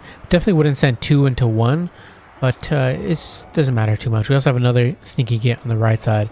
Yeah, having the Sneaky Gets trade into Slayers is fantastic. You don't want to be sending Slayers into them. You want to bring those Slayers back, which is what they're doing now, and send the Dwarf Warriors to trade back into them, because the Sneaky Gets will not trade great into the Dwarf Warriors, who have solid 85 armor. Yeah, Chaos Dwarf Warriors sent running, as you do have the regular Dwarf Warrior great weapons trading beautifully into them. As you can see, that's just not a great trade for the Chaos Dwarf Warriors. They cost more and just don't trade as well. This is like the one matchup that the Chaos Dwarf Warriors, or rather that the Dwarfs want to be bringing great weapons because of how good they are into the Chaos Dwarfs. Why did I say it like that? But we do have some Hobgoblin Sneaky Gets. They don't get onto the Slayers, which is unfortunate, but they do get onto the Cannons, shutting them down. The Cannons right now are being massive harassment pieces. Same with the Bolt Thrower, is just constantly harassing Astrogoth, which I definitely probably don't think was the right choice of a Lord here, because he's constantly going to be picked apart like this. Though he is the more common choice, and it's understandable why, because he's a really good fighter, can handle his own against Dwarf Lords, and has some solid casting with that Flamestorm. Maybe it's just best just to keep him in melee combat with other units. Don't want to keep him around Thoric at this low HP, as he will get a beatdown. But he's sending him straight into combat with them, which is not a great choice. If Flamestorm are going to be going down on these Dwarf Warriors, should be ripping them apart, hopefully, if the storm goes in a good direction. And it does. Those long-drawn Slayer Pirates, they're going to be finished off here. That's doing some really solid damage. The spell resistance is helping out a lot, mitigating that by 35%. But still, yeah, you really don't want the long-drawn Slayer Pirates taking that nasty of a Flamestorm. Astrogoth really is pushing in and going after Thoric balls deep. What the? He just does not care about the fact that he's being shot to pieces by not only the Gyrocopters, but actually the artillery did get shut down. The Bolt Throwers got shut down. Pretty nicely played by the Chaos Dowie side, as the Sneaky Gets on top of them, and they try to run away. And with the massive amount of crew that they have now, it's very hard to get them away, as you have 49 models here attempting to run away. But yeah, Astrogoth is finally running away, trying to run away from that damage from the Gyrocopters, which he should have been doing a lot sooner, because he is taking so much damage, and he's definitely probably going to be killed here. He does have that 30% Fizz Res at the moment from his Stone Mantle, but it's probably not going to be enough. It is saving him quite a bit of damage, but he definitely probably would end up falling here if the Gyrocopters continue to chase. And I think it was definitely a mistake here not bringing some Fire Glaives at least to protect against the Gyrocopters. Rune of Wrath and Ruin comes down, and it kind of misses as the Chaos Dwarf player does notice in time and micros them back just in time to mitigate. So, pretty solid by the Chaos Dwarf player noticing that. Immortals probably going to be finished off there. They only have 26 models left. Even if they don't get finished off, they are going to route, and that's exactly what they do, which is unfortunate, but they definitely did not get that much value as they have in the previous games at only 526. But when you're dealing with Thoric and his annoyance, the annoying things that he brings to the field, plus the Iron Drakes, it's bound to happen. The Slayers do get a surround here on the blunderbusses and completely shut them down with the aid of the gyrocopters. These Chaos Dwarfs do make their way over. Rune of Wrath and Ruin, or Flamestorm, is probably going to do more damage to their own units than it will to the Dwarf units, unfortunately. Yeah, it's ripping through the Chaos Dwarf square weapons. Might end up routing them off, unfortunately. The Long-Drawn Slayer Pirates do get surrounded. They only have 5 models left. But with those 5 models, they're able to shut down those blunderbusses and get them to stop shooting and cause them to rout, which is absolutely beautiful from the dwarf side. Speaking of the dwarf sides, they are in lead for the balance of power here, and it rightfully so, as Astrogoth is nowhere to be found. He's not coming back with only 600 HP, even if he does come back. Yep, he does come back here. He probably is going to rout again soon, we'll see. But I definitely think it most likely will be going to the dwarven side. The gyrocopters still have a fair bit of ammunition left. This one has 8 volleys still left and 5 for this one. So plenty of ammunition to shoot and plenty of value to rack up. As they continue chasing off tidbits here. The blunderbusses here. And some hobgoblin sneaky gets coming back. Maybe they can clutch it out, but I don't think they will. But you know, maybe I'll bite my tongue. Astrogoth running away here as he really doesn't want to get finished off by those steam guns. But now they are being sent over, and if they can finish off Astrogoth, that'll really seal in the deal here. But I definitely think it's over either way. Mortals coming back, only 20 models. Chaos Dwarves with 35, and Sneaky gets, yeah, army losses come in, and it'll be going to the sweaty Dwarven build. The Squire, I see.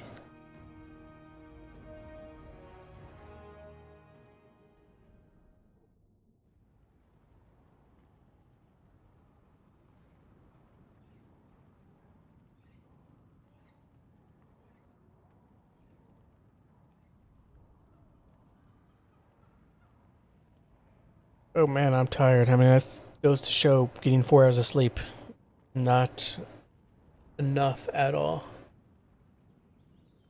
And oh man, I am beat. But yeah, that was a solid final. Good job to both players. I really love the collapse from the Hobgoblin Sneaky Gets. I use that on occasion. The issues with the Hobgoblin Sneaky Gets. Even if they do get that collapse, issues is they're just so incredibly squishy and can be screened out by Dwarven Warriors. And will trade terribly into pretty much anything aside from like an artillery piece crew or like zombies. They're expensive for what they do and just don't perform well enough. Damn, son, go take a nap. Yeah, I want to, but these replays take precedent. Warhammer takes precedent.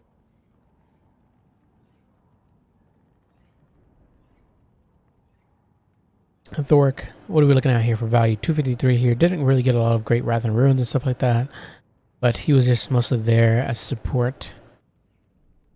Great weapons. Not a lot of value, but they traded fine in return into the Chaos Dwarf Warriors. Players did solid. 14, yeah, the steam guns were just so oppressive. With nothing besides the blunderbusses to contest them, I think it was probably going to be... it was probably a good call from the just seeing the builds in the early game screen that the dwarf player was probably going to take it, because unless the Dwarven player really screws up with the gyrocopters and sends them into range of the blunderbusses, I can't imagine them not getting an insane amount of value, and they did. They got 1408 and 1426 there. They were so incredibly oppressive that it made it so hard for the Chaos Dwarf player to really shine. And the artillery pieces as well. The bolt throwers just constantly nailing Astrogoth. If it wasn't for the bolt throwers, I mean, the cannons can be dealt with. They don't have, they're not as like laser point accurate, and they don't do as much damage as I don't think to Astrogoth. Because considering they also rely a lot on their bonus versus large. I think more so than the bolt thrower. I could be wrong though.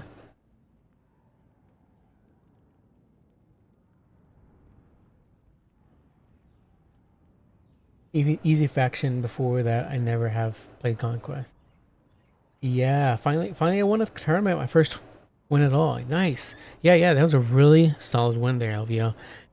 Dwarves are incredibly good in Conquest. Just so incredibly good.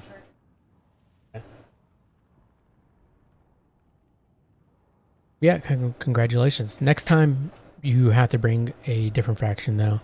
That's not actual rules, but that's just what I'm saying. Bring, now that you won with the dwarves, bring something like oh, I don't know, the lizards. I'm not biased there at all, but definitely the lizards.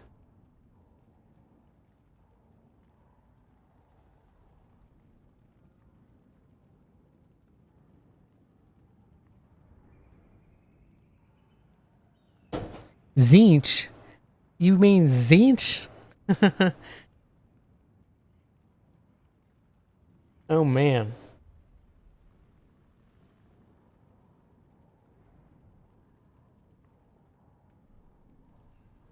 Alright, next time I gotta see your Zinch in Conquest LVO.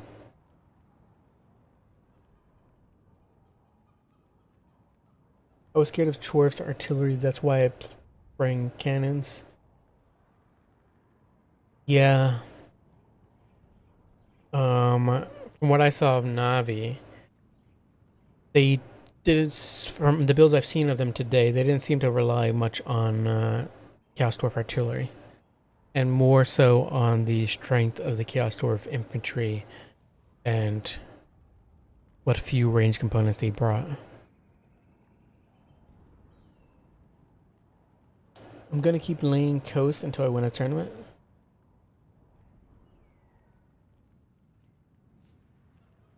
Does that mean you're gonna be playing coast? I would assume. Which in that case, yes, you can join with Fabio. Or did I get their name wrong? I think it's Fabio, who's also playing coast. But when's the last time you played coast, Nardu? I don't remember the last time I saw you playing coast. Now I'm gonna make dinner here. It's already 10 p.m. almost. Yikes. Yeah, have a good one. Yeah. Thanks for hanging out. And was cool watching you play. Hope to see you in the next one. Congratulations on the win. Enjoy your dinner.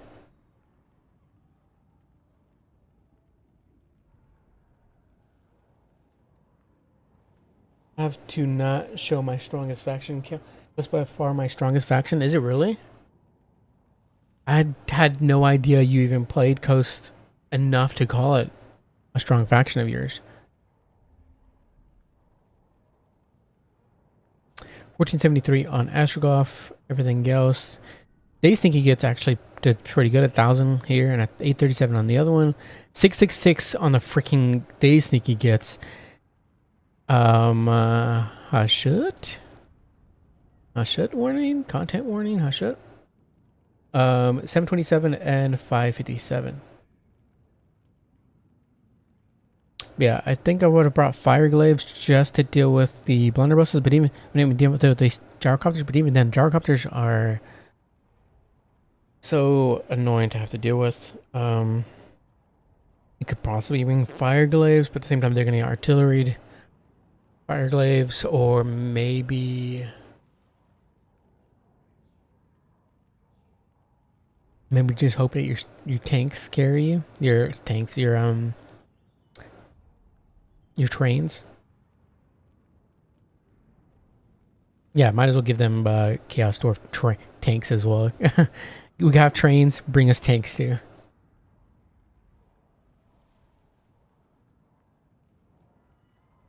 But I definitely need to see some of your Coast Nardu because if that's your strongest faction, I'm really, really interested.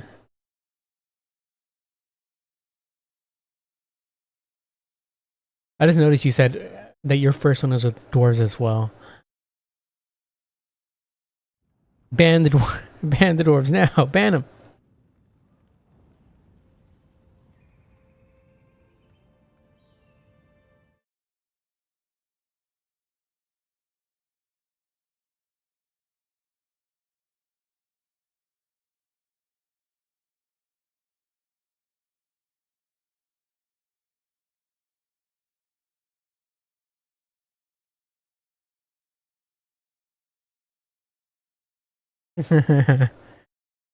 Yeah, no.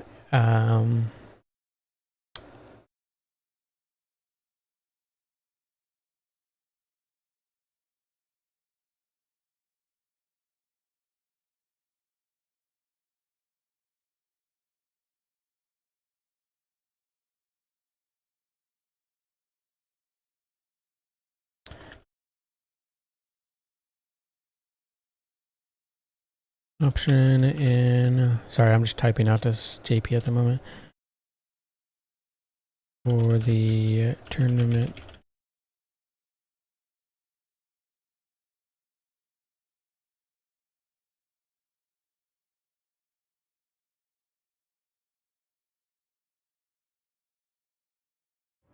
Let's see. 1 second here.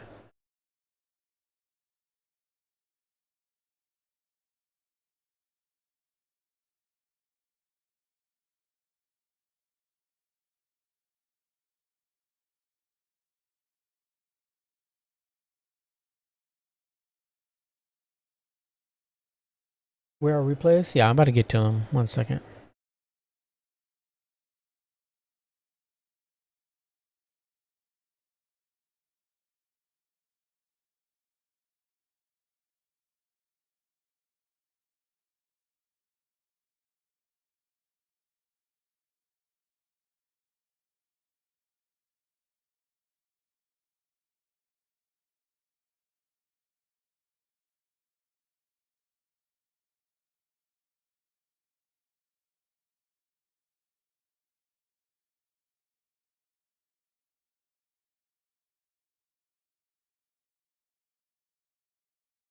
All right. Let me get to some replays here.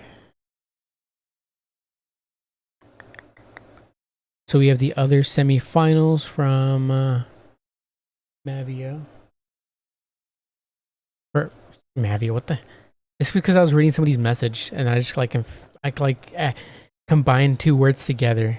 No, it's Elvio. Excuse me. Let me download these replays real quick. Got Nardu's replays. Doc versus Greenskins. And Random Cuban.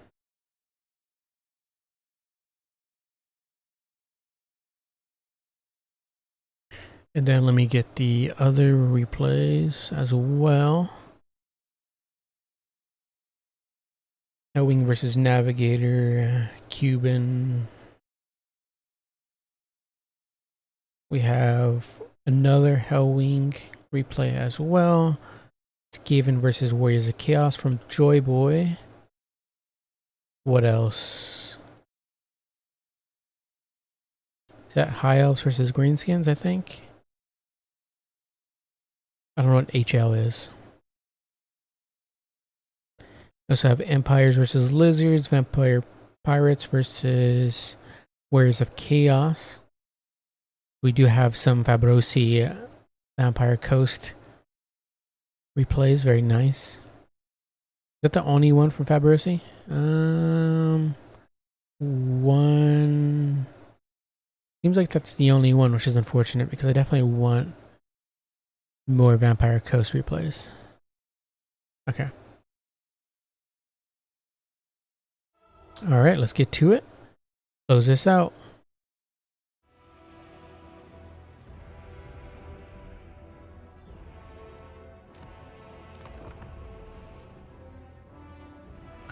All right.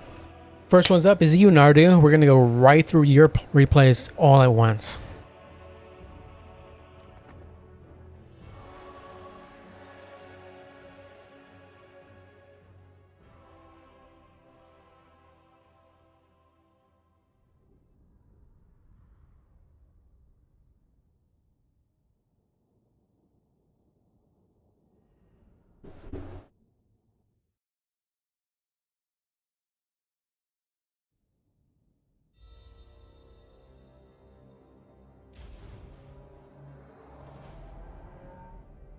All right. I just noticed. Does JP not change the maps for these tournaments? Because I feel like I've seen this map every single new player tournament that I've streamed. But nonetheless, not a big deal. For the greenskin side, this was another request of mine for Nardu. We got Azag on freaking foot. Hell yeah. I just love his appearance so much. Like his armor set, his wyvern wing hanging off his side was pretty cool. His freaking cape for some reason. Azag's great. Got a little chopper on his hand. Got a big old chopper on his hand and another chopper on the other. But yeah, foot Azag, solid melee stats, 60-36 with 420, and decent armor and solid leadership. Typically, you see him on his wyvern, but I asked specifically on foot because more fun that way. Plus, he's harder to snipe out on foot, as with most foot lords. Azag's Ard armor for that plus 30 armor and melee defense, making him more tanky and any other allies within range as well. Spirit Leech and Buna, obviously pretty great against the Demons of Chaos faction. We have Black Orc Big Boss. He does have Get Back Here for that plus leadership and Rabble Rouse for that ITP, which obviously is great against demonic factions who all have like terror or fear. Squig Herds, and Squig Herds. You're going to see a lot of Squig Herds and Greenskins lineups because they're just that good. They aren't as good as they were before, but they're still solid. They have 26 solid melee stats with that bonus versus infantry of 11, and they have solid AP values, so you can shoot through Chaos Warriors, etc. Help out your cheaper front line. You cheap out on your front line and bring Squig Herds to aid. You pile up top of them with the goblins, and they can provide some pretty good value into higher elite infantry. Orc Boys with spears, and then we have a Savage Orc Biggins on the right hand flank, along with some Orc Boy Boys and some Savage Orc Boy Boys. Jeez, what a freaking tongue twister. Who thought of those names? Savage Orc Biggins and same Cav on the other side. We also have some Night Goblin Squig Hoppers. They do have poison in their melee attack and 28-20 plus bonus infantry just like the regular squigs. And some more on this side. So I can try to give them for that wide berth and completely surround and collapse on the Demons of Chaos. Speaking of the Demons of Chaos, we do have Grand Vomitus himself, the Prince of Woes, with Stream of Corruption, Miasma of Pestilence, and Cloud of Flies, which I think just comes naturally. Children of Nurgle as well for that passive healing. We also have, for the rest of the airborne units, Chaos Furies and one of Slanesh, one base unit, or no, one of Khorne. One of Slanesh, one of Khorne, and then we have Shrieking Sky Rays, the Screamers of Tzeentch Arwar. Do have that Lamprey's Bite, so they only have 5 uses of it, as opposed to before when they used to have unlimited amounts, which was insane, by the way. But yeah, now only down to 5, and it's still pretty solid though. Really, really good. Otherwise, infantry-wise, Bloodletters and Nurglings will be making up that infantry core. We have some Fiends and Fleshhounds. So just a pretty much staple. Demons of Chaos build with fiends and flesh hounds. Aside from, Nurglings and Grand Vomitus. But he is a Nurgle caster, so he can heal up any units, etc. He fiends, which are pretty important. Healing those up is very, very important. But infantry is going to begin to engage. We have a stream of corruption going through the goblos and squigs, not only poisoning them, but doing a little bit of damage as well. Red Vomitus does jump down here and rampages those squig herds. We have the flesh hounds and Nurglings get into the goblins and squigs, trying to feast on those gobos. Bloodletters are trading pretty badly into the gobos mixed with the squig herd, which is exactly what you want. Definitely don't want to be sending the big uns into this, however, but they're trying to micro past, and it's not obviously great. Definitely want to be going through and squeezing in through that box or going around. But obviously a lot to micro as the greenskins, so you can't always be paying attention to something like that. There's other more important things, such as the Savage War Boys going for that rear charge flank there, possibly collapsing on the Flesh Hounds and the Shrieking Sky Rays. That could be a really nice catch there, and if they do collapse on both of them, plus the Fiends, that could be pretty nice. They could trade up and bring Nardu into advantage into this game. We'll see. The big uns then do continue to move on to the point and try to get on top of the other units here, as they are pretty solid fighters. Spirit Leech on Grand Vomitus, slowly whittling him down, or Big Boss is fighting off the Bloodletters, doing his best there, chopping them in half with the aid of Gork and Rourke. Fiends trying to get on top of the Savage War Boys, but they are now also being charged by Warrior Spears and Warrior Biggins, and are possibly going to be surrounded and killed. Stream of corruption here on the Night Goblin Squig Poppers. Actually, no, I don't know what that other one was, but now there's one going down hitting the Night Goblin Squig Poppers. Not that great though. Yeah, Fiends are completely surrounded here, and this is quite a blunder, unfortunately, because they are definitely your most important piece, and you can't let it go letting them get surrounded like this. But fortunately, Nardu has decided to pull out their big guns and decided to go for something else. So the Fiends most likely will end up getting away, though. We'll see. Overall, trade is going pretty great for the greenskins here, and value-wise, though, we are looking probably a little tiny more in favor of them, but not much. Probably like 55-45 in terms of the balance of power. And now they're starting to capture the point, which was previously captured by a Dock. So it would just steal that away from them and take away their really challenge, take away their ability to hold there.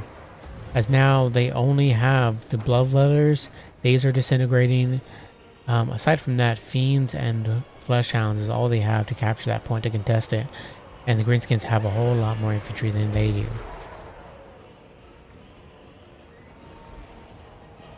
Yeah, as you can see, we have the Savage Orc Biggins moving over. Warrior Biggins make their way over to attempt to help out with the Shrieking Sky Rays. And slowly but surely the Fiends are starting to fight and try to fight off those Biggins, but that'll be going to most likely Nardu here, as Grand Vomitus is good, but not good enough, and he will be shattering, rather, his leadership will go into disintegration, and he'll be going back to the warp. God, he's ugly. Goggling. I love some night goggling. I love some night goggling on my mouthwash. Well played there, Nardu. This Nardu guy really is the undroppable. I don't know who gave him that title, but clearly they're a genius. Clearly they know what they're talking about.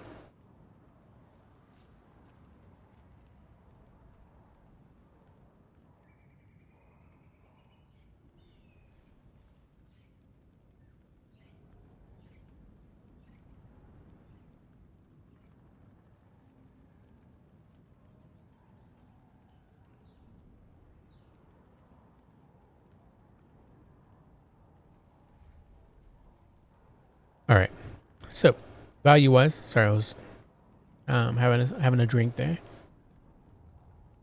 Value-wise, Gobos, they did Gobbo things. 1072, 1141 here in the Savage Piggins. Everything else, 477, 939. Yeah, everything else did fine. Grand Vomitus, not so hot, but he tried his best. 395. Yeah, see, as you can see, bringing Bloodletters against Greenskins, this is always going to happen. They're going to trade terribly down because of the Squig Herd. And typically, Greenskins aren't going to bring a whole lot of infantry that's worth chopping through with Bloodletters. No heavily armored units. 595 and 55 on the corn ones. Yikes. 679, 395, 222. Yeah, everything did fine. 1004 here for the Fiends. Everything aside from these Flesh Hounds. Or was it, I mean, the Chaos Furies.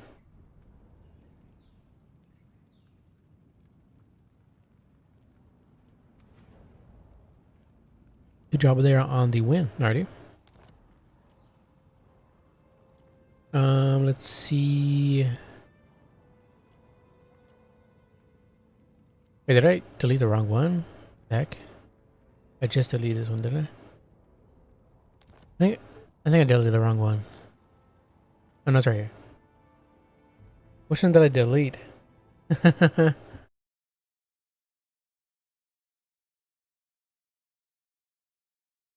I have no idea what I deleted.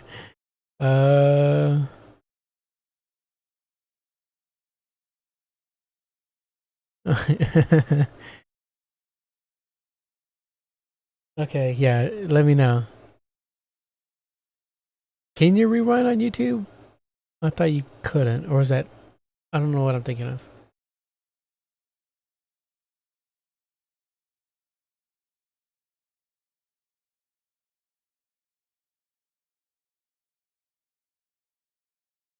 Clearly my sleep is getting the better of me.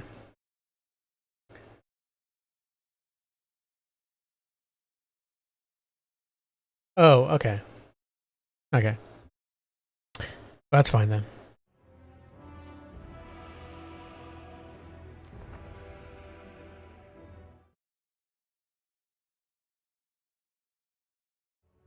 So we do have the High Elves up against the Greenskins.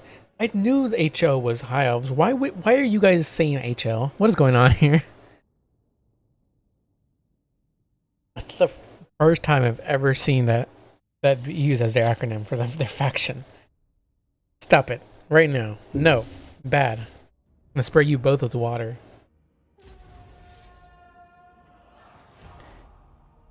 Okay, alright, you can already see from the... Gonna be a pretty rough start for the Greenskins. So, an Archmage of Life will be leading Random Cuban's army for the High Elves. What does she have on her? She has Earthblood, Regrowth, and that is it, plus Arcane Conduit. And she is on a Moon Dragon. A pretty tough fighter and causes terror. Not only that, we also have a Star Dragon, so double dragon. That's why you could say, that's why I said that things aren't looking great. But double Star Dragon can be won against and can be punished. And I bet Nardu is going to be the one to do it. Why am I looking at the abilities of the Star Dragon as if it can take abilities? Spearmen for the front line, a whole staunch line of spearmen with archers. And yeah, generic archers. We have silver helms as well, spearmen. And that is it. That is the one thing that is of concern that I have for the High Elf side. They're clearly going for a very stagnant playstyle. And they're trying really relying on their double dragon, which means that they have to cheap out on everything else. Only having a single unit of cav, that being silver helms, is kind of dangerous for the up against Greenskins. They have a lot to overwhelm you, and you're going to need stuff to screen those units out or hold them back. And a single unit of silver helms is not enough. But for the Greenskin side, we do have Grim Gore himself. He's going to give a good shot over to that Archmage and send him running home, or chop off a head. We'll see. Get Snick, and you're next. Will be his abilities, slow him down, and debuff him. We also have Bloodforged armor for that plus 30 armor buff and the little explosion effect, just to clean up any chaff around him. Bested the best as well for that melee defense and damage resistance. Pretty nice. Everything else, we have a whole bunch of goblins for the front line swords, the sword variants. We also have a great shaman with Curse of the Bad Moon. Why must I see this spell once again? Why do you do this to me? Gorkle Fix It and Madcap Mushrooms. Listen, okay, fine. I see a little bit of utility with the nasty curse, but the spell itself is so bad, Nardu. Come on, why do you do this to me? If you really need the speed debuff, fine, and I guess the melee defense debuff, fine. Why do you do this to me? Stop it. Yeah, I'm the get. I'm the number one get. Squig hurts for the secondary line. We also have the Swamp Fangs and Savage Orc Biggins on both sides. The Swamp Fangs, they got that odor to really reduce melee attack by 6, and they look cool. So that's what matters. Great color scheme. I freaking love that color scheme on that purple with that green. Oh man, that's so beautiful. And I also love the Swamp Trolls have these like horns coming out of their backs. Pretty cool. Pretty cool. Other than that, we do have some classic Boar Boys and Biggins as well, both flanks, and then we also have some nasty Skulkers in the back. That's it.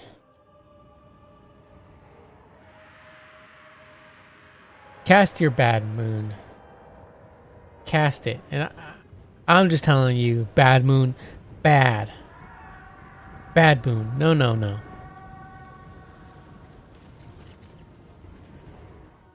Speed things up a little bit here as the infantry begins to engage. Cav full on encircling around, trying to find a nice sweet spot. The staunch line of spearmen is getting run over a bit by the Squig Herd Tide and the Gobos, but they are a staunch line of spears, and you have bonus versus large, so they will fight off the Squig Herd eventually. Curse of the Bad Moon going down on the archers, giving them that nasty curse, doing a little bit of, a fraction of their HP. It's not too bad, not horrible, and it was a decent cast. We have the Star Dragon jumping in there, finishing off those Gobos, and Squig Herds routing them off. Same as well over here for the Archmage, jumping down and aiding in the combat, but she is going to retreat and get out of there. They might end up going for a snipe out here in the Night Goblin Shaman. We do have a breath attack going on the Swamp Things, doing some solid work there. Not too shabby. And the Star Dragon does go down on the Grey Shaman and terrify it immediately, routing it off. Depending on how the high player plays it, they could definitely send that Great Shaman packing and to never return, if they so choose. You could also just kill it outright. But we do have the Archmage jumping down, getting a charge here on the Orc Boy Biggins, who do have their Wa at the moment, so they're pretty beefy at 46 melee attack. The Archmage will have a lot of bite to chew on. Silverhelms trying their best, trying to screen out any cav that the Greenskins have brought, but there's quite a lot of it, and Silverhelms don't exactly have great stats. So, or decent AP to going through the Orc Boy Biggins. Actually, I think they have 31, 37. That's not bad. It's debuffed right now, but I think it's 36, 37, something like that. That's not terrible, but they're more like defensive holding units up against anti-large AP-based cav. So, yeah. Curse of the Bad Moon going on top of the Star Dragon to provide it with that nasty curse. Which is, you know, if they can surround the Star Dragon, they could definitely possibly kill it with that, because it goes down to 26 melee defense. But other than that, I don't know.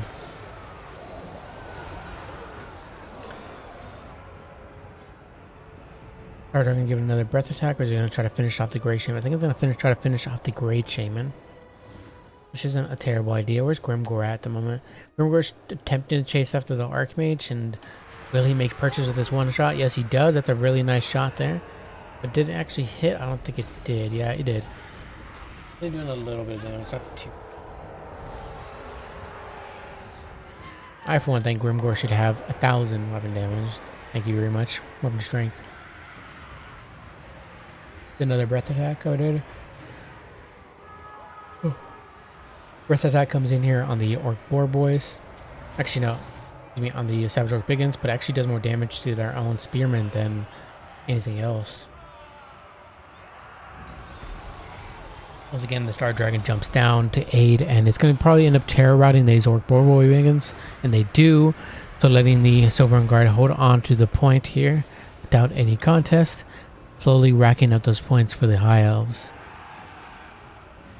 Silver Helms do eventually come back. They only have 19 models at the moment, so they might not be able to serve much value, but with little they can provide, it will, you know, be something.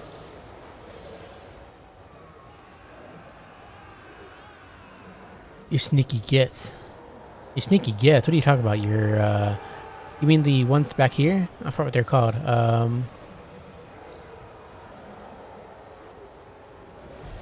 Nasty Skulkers?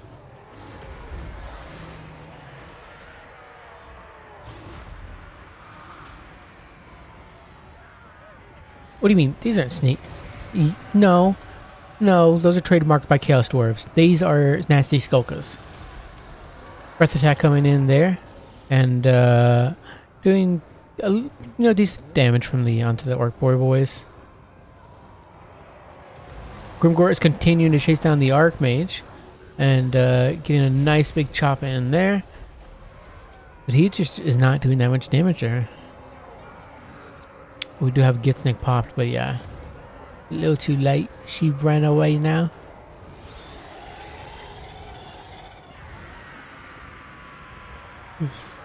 Let's speed things up a little bit more. Point 1. Staying in the hands of the High Elves, though we do have some goblins going over to the point and potentially capturing it, but they will probably be end up terror routing by the dragon instead. We'll see. Speaking of that, Archmage does end up jumping down, continuing to chomp and feed on those poor gobos. Balance of power looking more so in favor of the greenskins, but I'm not sure what Grimgor's going to do against the two dragons. I'm really not sure. We have the Swamp Fangs here, but is that enough? Is that enough? Slowly but surely, the High Elf player is continuing to pick off little tidbits in here, making sure they don't come back, which is pretty smart in their own right. And especially considering that there's no attacking penalty and anything like that. Nardo just continues to build up points up to 321. Eventually probably up to 350. We'll see here. But oh, it doesn't actually get taken. Wait, no. It still has the green skins. What am I talking about? Wait. Wow, I'm tired. Nardu, I'm really tired, I guess, because yeah, I was reading green as greenskins. I am a silly goof. I'm so tired, I guess.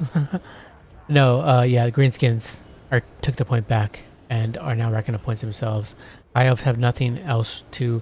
They originally had the Silver Guard on the point, and no longer have the Silver Guard there to protect it, and now have to are going to be forced to land essentially if they want to if they want any engagements here.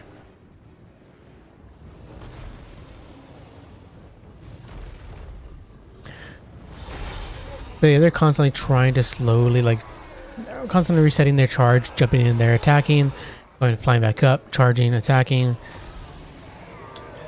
That's pretty much what all the high elf players are going to have to do at the moment, as they don't have much other choice. The Star Dragon is starting to take quite a bit of beating from Gitsnick and the Swamp Fangs here, but the Swamp Fangs in return are taking quite a bit of damage themselves. Another Archmage gets surrounded as he tries to jump down, and oh no, she gets routed off. Star Dragon is almost full HP, but the Archmage is the issue here. If the Archmage is killed, I don't know sure if she needs to be killed before Army Losses comes in. Will Army Losses even come in with Star Dragon at this much HP? I don't know. But she does end up getting freaking killed there by Grimgor. Nardu here. Freaking Grimgor just sniping out the Archmage. Beautiful. He is the best of them all, so makes sense. He is the greatest get around. Yeah, at this point, slowly building up points. The dragon is going to have to either land if they want to fight anything. But they're not going to be able to capture the point, I believe.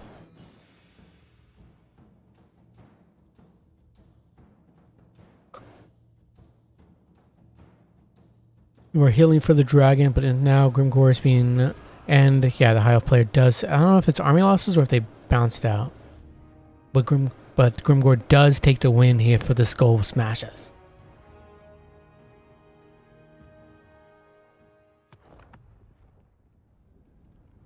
What a goof. Somebody's gonna listen to that VOD and think, what the hell is going on with this guy? Is he colorblind? He thinks the Grinskins are the ones with that many points.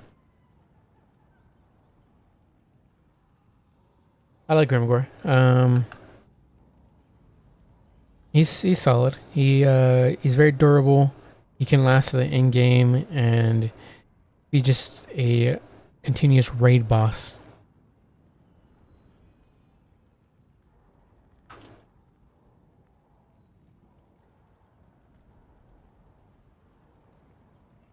He's very, very durable. I like him. And he's good at fighting like dragon characters, as you can see, like the Archmage, and then not only that, but the Star Dragon itself.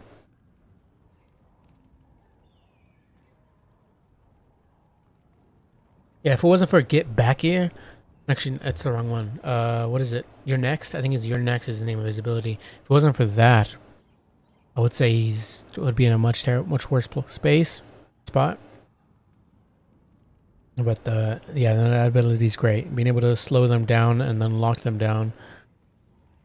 You slow them down, then you surround it, and next thing you know, they're locked down and can't move. Get out of there, and they're dead.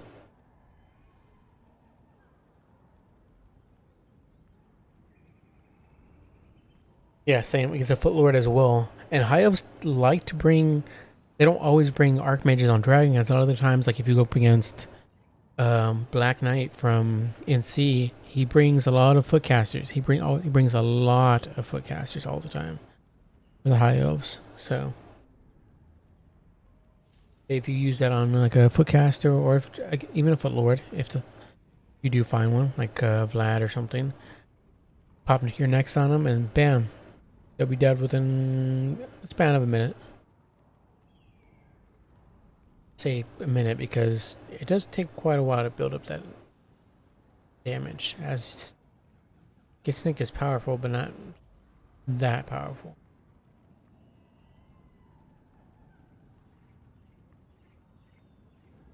$24.92 here, 777. 21.28. I don't even know if that paid for themselves. Grimgor with the whopping 2770. Now that's what I'm talking about. You get. That's nice. That's really, really nice there. That's some beautiful work there, Nardu. Nice job. Proving Grimgor's the best. 270, 1426, 1507 on the Savage Orc Boy or Savage Orc Biggins.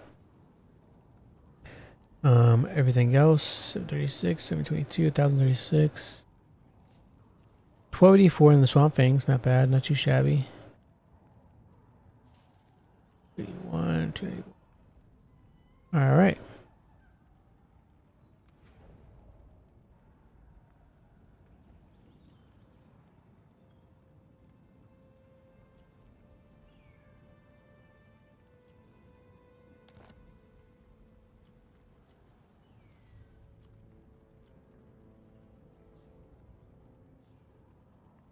Skeven. Hold on, hold on. You said Coast. Bring back Coast.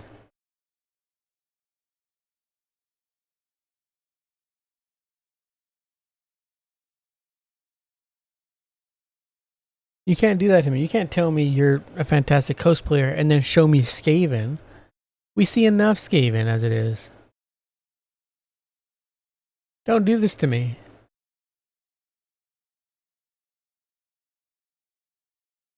I like the Skaven, but man, Coast.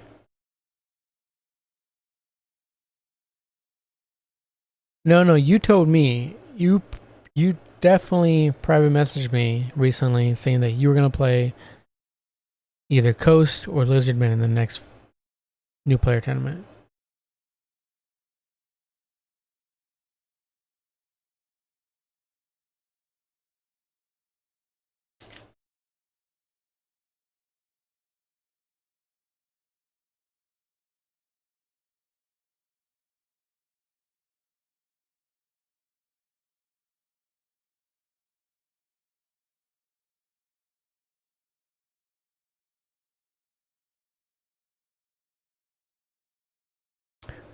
Yeah, but that's because you haven't received the proper coaching from a proper Lizardman player like myself, the Git, the Supreme Git. You can't give up. So I was trying to decide whether or not I could stay awake enough long enough for the next few games, and I think I can. I think I can handle a few more.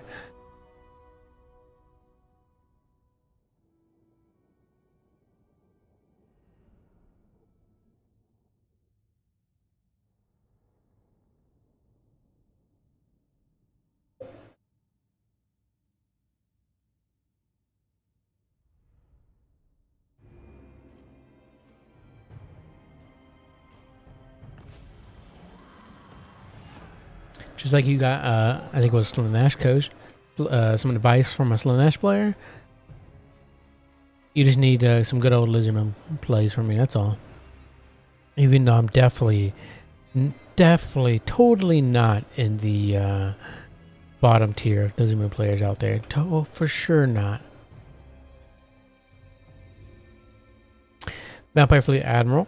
We do have with Fog of the Damned and Denizens of the Deep. This is the pull-on? Yeah, this is the pull-on variant, so they don't have the pistol. Nice. Usually I always see the pistol, and I much prefer the pull-on variant because of that anti-large. Makes her a much durable fighter with 60 melee defense and giving their bundle versus large as well, plus solid AP.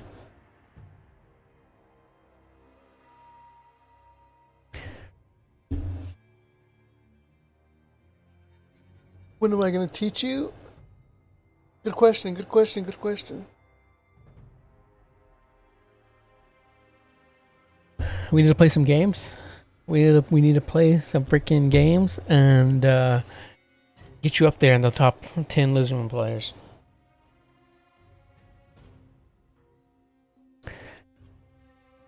Deckhand mobs and a whole bunch of deckhand mobs for the front line of the Vampire Coast. Oh, I didn't even go over the spells, excuse me, first. Denizens of the... Hey, I did. Fog of the Damned and Denizens of the Deep. So Denizens for that Promethean summon for the crabs. The crabs are really, really good on the Vampire Coast, especially with their buffs recently. I think they got weapon strength buffs? Or is it just was it just the Rotting Prometheans? The gunnery mobs? I think so. Either way, crabs are really, really solid. Having that crab summon is really nice. You obviously lose out on the invocations, but that's, you know, it's a trade-off you gotta make. Also have an item I haven't seen before, Van Horstman's Speculum. So a debuff on any enemies in range for 16 seconds. It's not terrible. The melee defense and melee attack debuff is nice. Same with the weapons damage, but the issue is that it's only 16 seconds. It's not great, but it's not awful. You have Shade Wraith Gunners as well. Fantastic unit against lower leadership factions, whereas the Chaos tend to bring lower leadership like Marauders, etc. And Marauder Horsemen who don't have that great leadership at base of 48. But once they get hit by the Shade Wraith Gunners who do have that discouraged effect, minus 16 leadership, they can do tremendous work. We also have the Black Spot, the anti-large gunnery mob, and Lamprey's Revenge as well, the staple in their match, in any of their matchups really. We also have the Salt Lord Scuttlish, the Deck Dropper Bomber ROR. They have Sundering on their missiles and flaming attacks plus solid AP values. Double Carronade for the artillery, a whole bunch more deckhand mobs around the flank just to protect that. The very dirty Vampire Coast box. For the Warriors of Chaos, we have Valkia with the Scarlet Armor. Really, I'm surprised you brought the Scarlet Armor. Gaze of Corn with that +4 leadership and weapon damage increases. Demon Shield and Spear of Slapnir. For those who are new and don't know why I'm surprised, the Scarlet Armor is not great. You have to get enough kills just to get to minus 20% weapon strength, and it's just like, it's not a huge deal for a lot of people. I don't think it's worth it. Definitely not worth the price. Yeah, horsemen for the Vanguard, and one of them already getting shut down. Oh, the other one is a Horsemaster, like I presumed.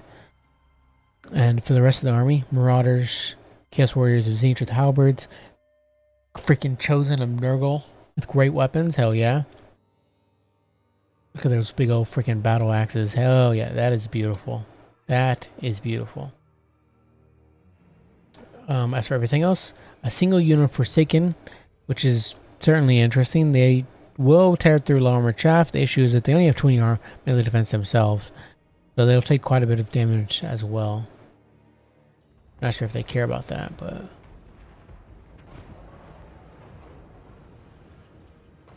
Red Horseman already taken a few brutal volleys as well. I don't even know. I forgot to mention as well the Hell Cannon. Hell Cannon, they have magical ammunition, so we're going to do solid into the Shade Wraith Gunners, who should probably pull back, but at the same time, the Hell Cannon has a pretty substantial range, and I don't think they'll be able to do anything enough to save those Shade Wraiths.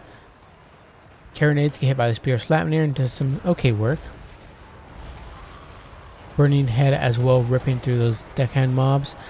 They try to pull the hand cannons away, but unfortunately ends up going in through them, and ouch, that took so much freaking health off them. That is so unfortunate, pushing them into crumbling status as well. Shade Wraith Gunners turning around to start shooting at Valkia, but they're not going to really do a whole lot to her considering how small of a target she is. And then they take another Hell Cannon shot, which this time it doesn't do as bad, but still, it's starting to really build up as they only have 20 models already.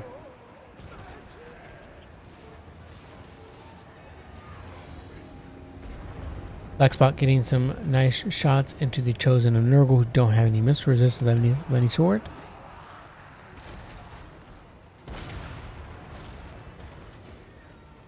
Another Hell Cannon shot hitting the Shade Wraiths and doing a little better this time around, down to 16 models. Horsemaster's getting some shots into the... I didn't even notice the Bloody Reaver Death Guard. Love these guys. Very cool to see him again. Fabrioso seems to love to bring him. In fact, oh my god, that is a gorgeous Flamestorm just tearing apart those Shade Gunners. They are not coming back from that, crumbling, I'm pretty sure. Same with the Black Spot. That Black Spot absolutely getting punished. That is so unfortunate, but luckily the leadership seems to be stabilizing at 20. But yeah, the Black Spot should not be chasing these freaking Horsemasters. That is so unfortunate. These expensive units are being chased off, or rather being cheesed by these Horsemasters at the moment. Kited. Those should definitely be in the main fight over here. Yeah, I didn't go over the actual spell list for the Sorcerer of Fire, who is on a horse at the moment with Flamestorm and Burning Head. That just goes to show how tired I am, I guess. Another Spear Slapnir ripping through those hand cannons, who do turn around and get a Beautiful volley into those Forsaken, absolutely butchering them. I say beautiful, but honestly, if it was a blunderbuss unit, it would have done better. But it does, you know, it did okay. That initial volley. It does. They do have 85 armor. It does help mitigate some of that, I suppose. Yeah, they continue firing in and just doing some really good crossfire shots. But now they're being disrupted by Valkia, who's got them into crumbling status, and they're probably going to keep them that way for a while. Chosen and Nurgle do get hit by the Fog of the Damned, reducing their leadership and their melee attack down to 19. It's a big, fat melee attack penalty, and they're having to deal with the Lamprey's Revenge right now as well. So a lot for them to have to deal with. Burning Head hitting those and this black spot, and also trying to go around and hit some other units on this side. But I think it's definitely would have been better just to throw it, say, somewhere around here in the back. Yeah, unfortunately, those Blood Reaver depth guard down to 41 models. Look how much. I need to see how much value this Postmaster's got. 886 from kiting the freaking depth guard. That is so unfortunate. Really, really unfortunate. But they will heal in melee at the very least. They do have Enrage Pop, giving that 40% ward save.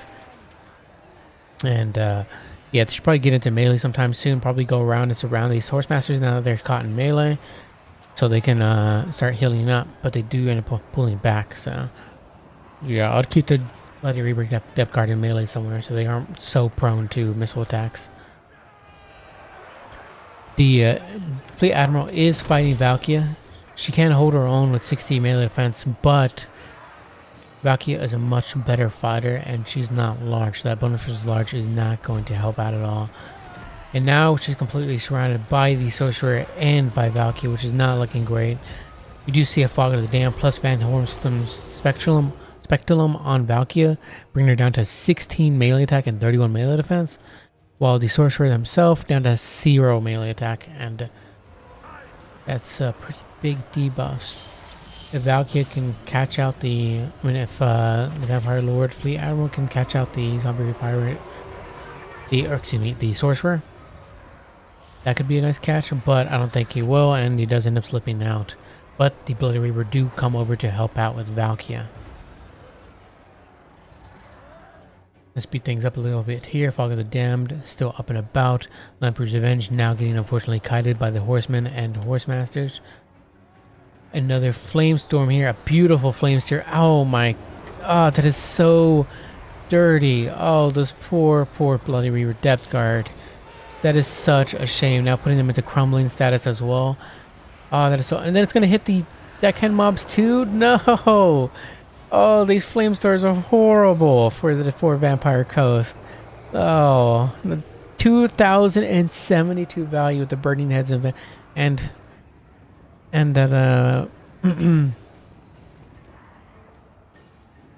Flamestorm. I can't think of the word. Flaming Coast, I was gonna say.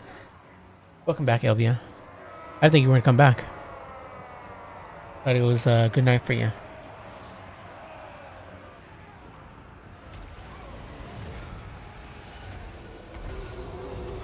No, you can be the top 10 Greenskin player and the top 10 Vampire Coast player. Or yeah, Lizardman player. Another Fog of the Dam going down and reducing Valkyria's stats and leadership. Plus the Forsaken, plus the Chosen, bringing them down to 0 melee attack. Now 19 instead. Yeah, if you can get like a rear charge with deckhand mobs on the Chosen and Nurgle or something. The Rotting Prometheans are unfortunately dead. But we do have more over here. The Lamprey's Revenge. I think the other one was just a summon. So these guys need to help deal with this situation over here instead of continuously chasing after the skirmish calf. Salt Lord Scuttlers getting some nice shots in here with their little bombs. Doing some pretty decent damage there, as they do have that armor sundering plus explosive damage. What's the value looking like on them? 1263, nice, really nice. But they do unfortunately succumb to their crumbling, and the Warriors of Chaos will take it as the Vampire Coast fall to army losses. Challenge of the Eagle, I really like that banner, that's cool.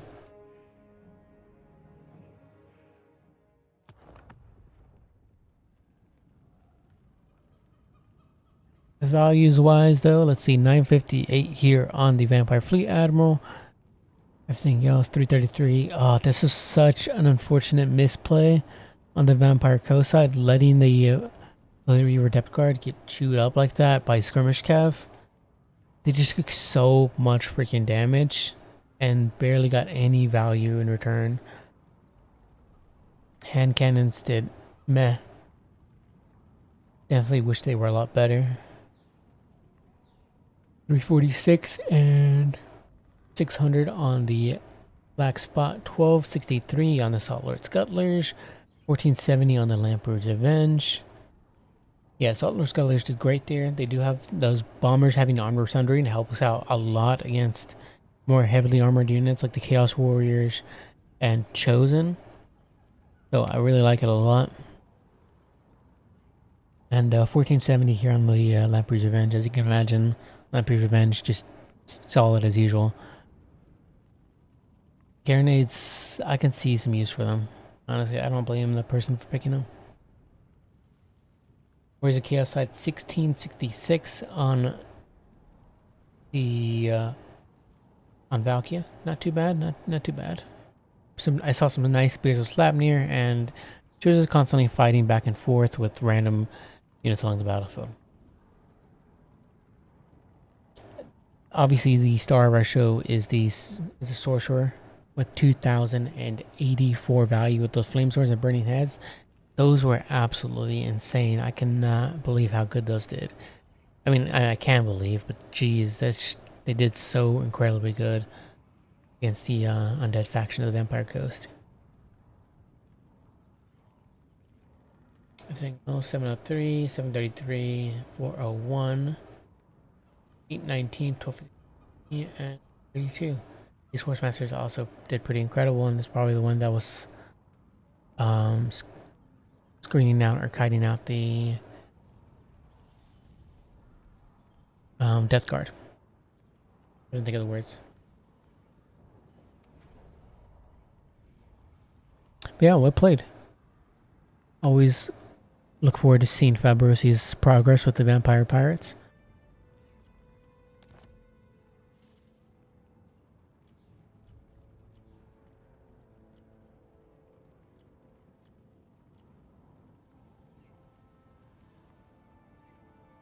What the heck is this?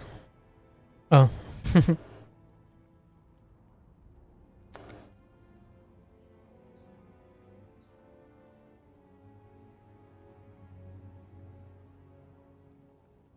I found it funny. This one has just got X. But shorter stream, but I am absolutely definitely falling asleep if it's not very obvious. So I'm probably going to end it there because otherwise I'm going to be miscasting a lot of these replays continuously. And I'd rather, get them right. So probably going to take a nap or something if I can. But thank you to everybody for hanging out. Nardu, good job on all your games. You too, LVO, and everybody else that was in here playing in the new player tournament. Congratulations on your win, LVO, and thank you guys for hanging out once again.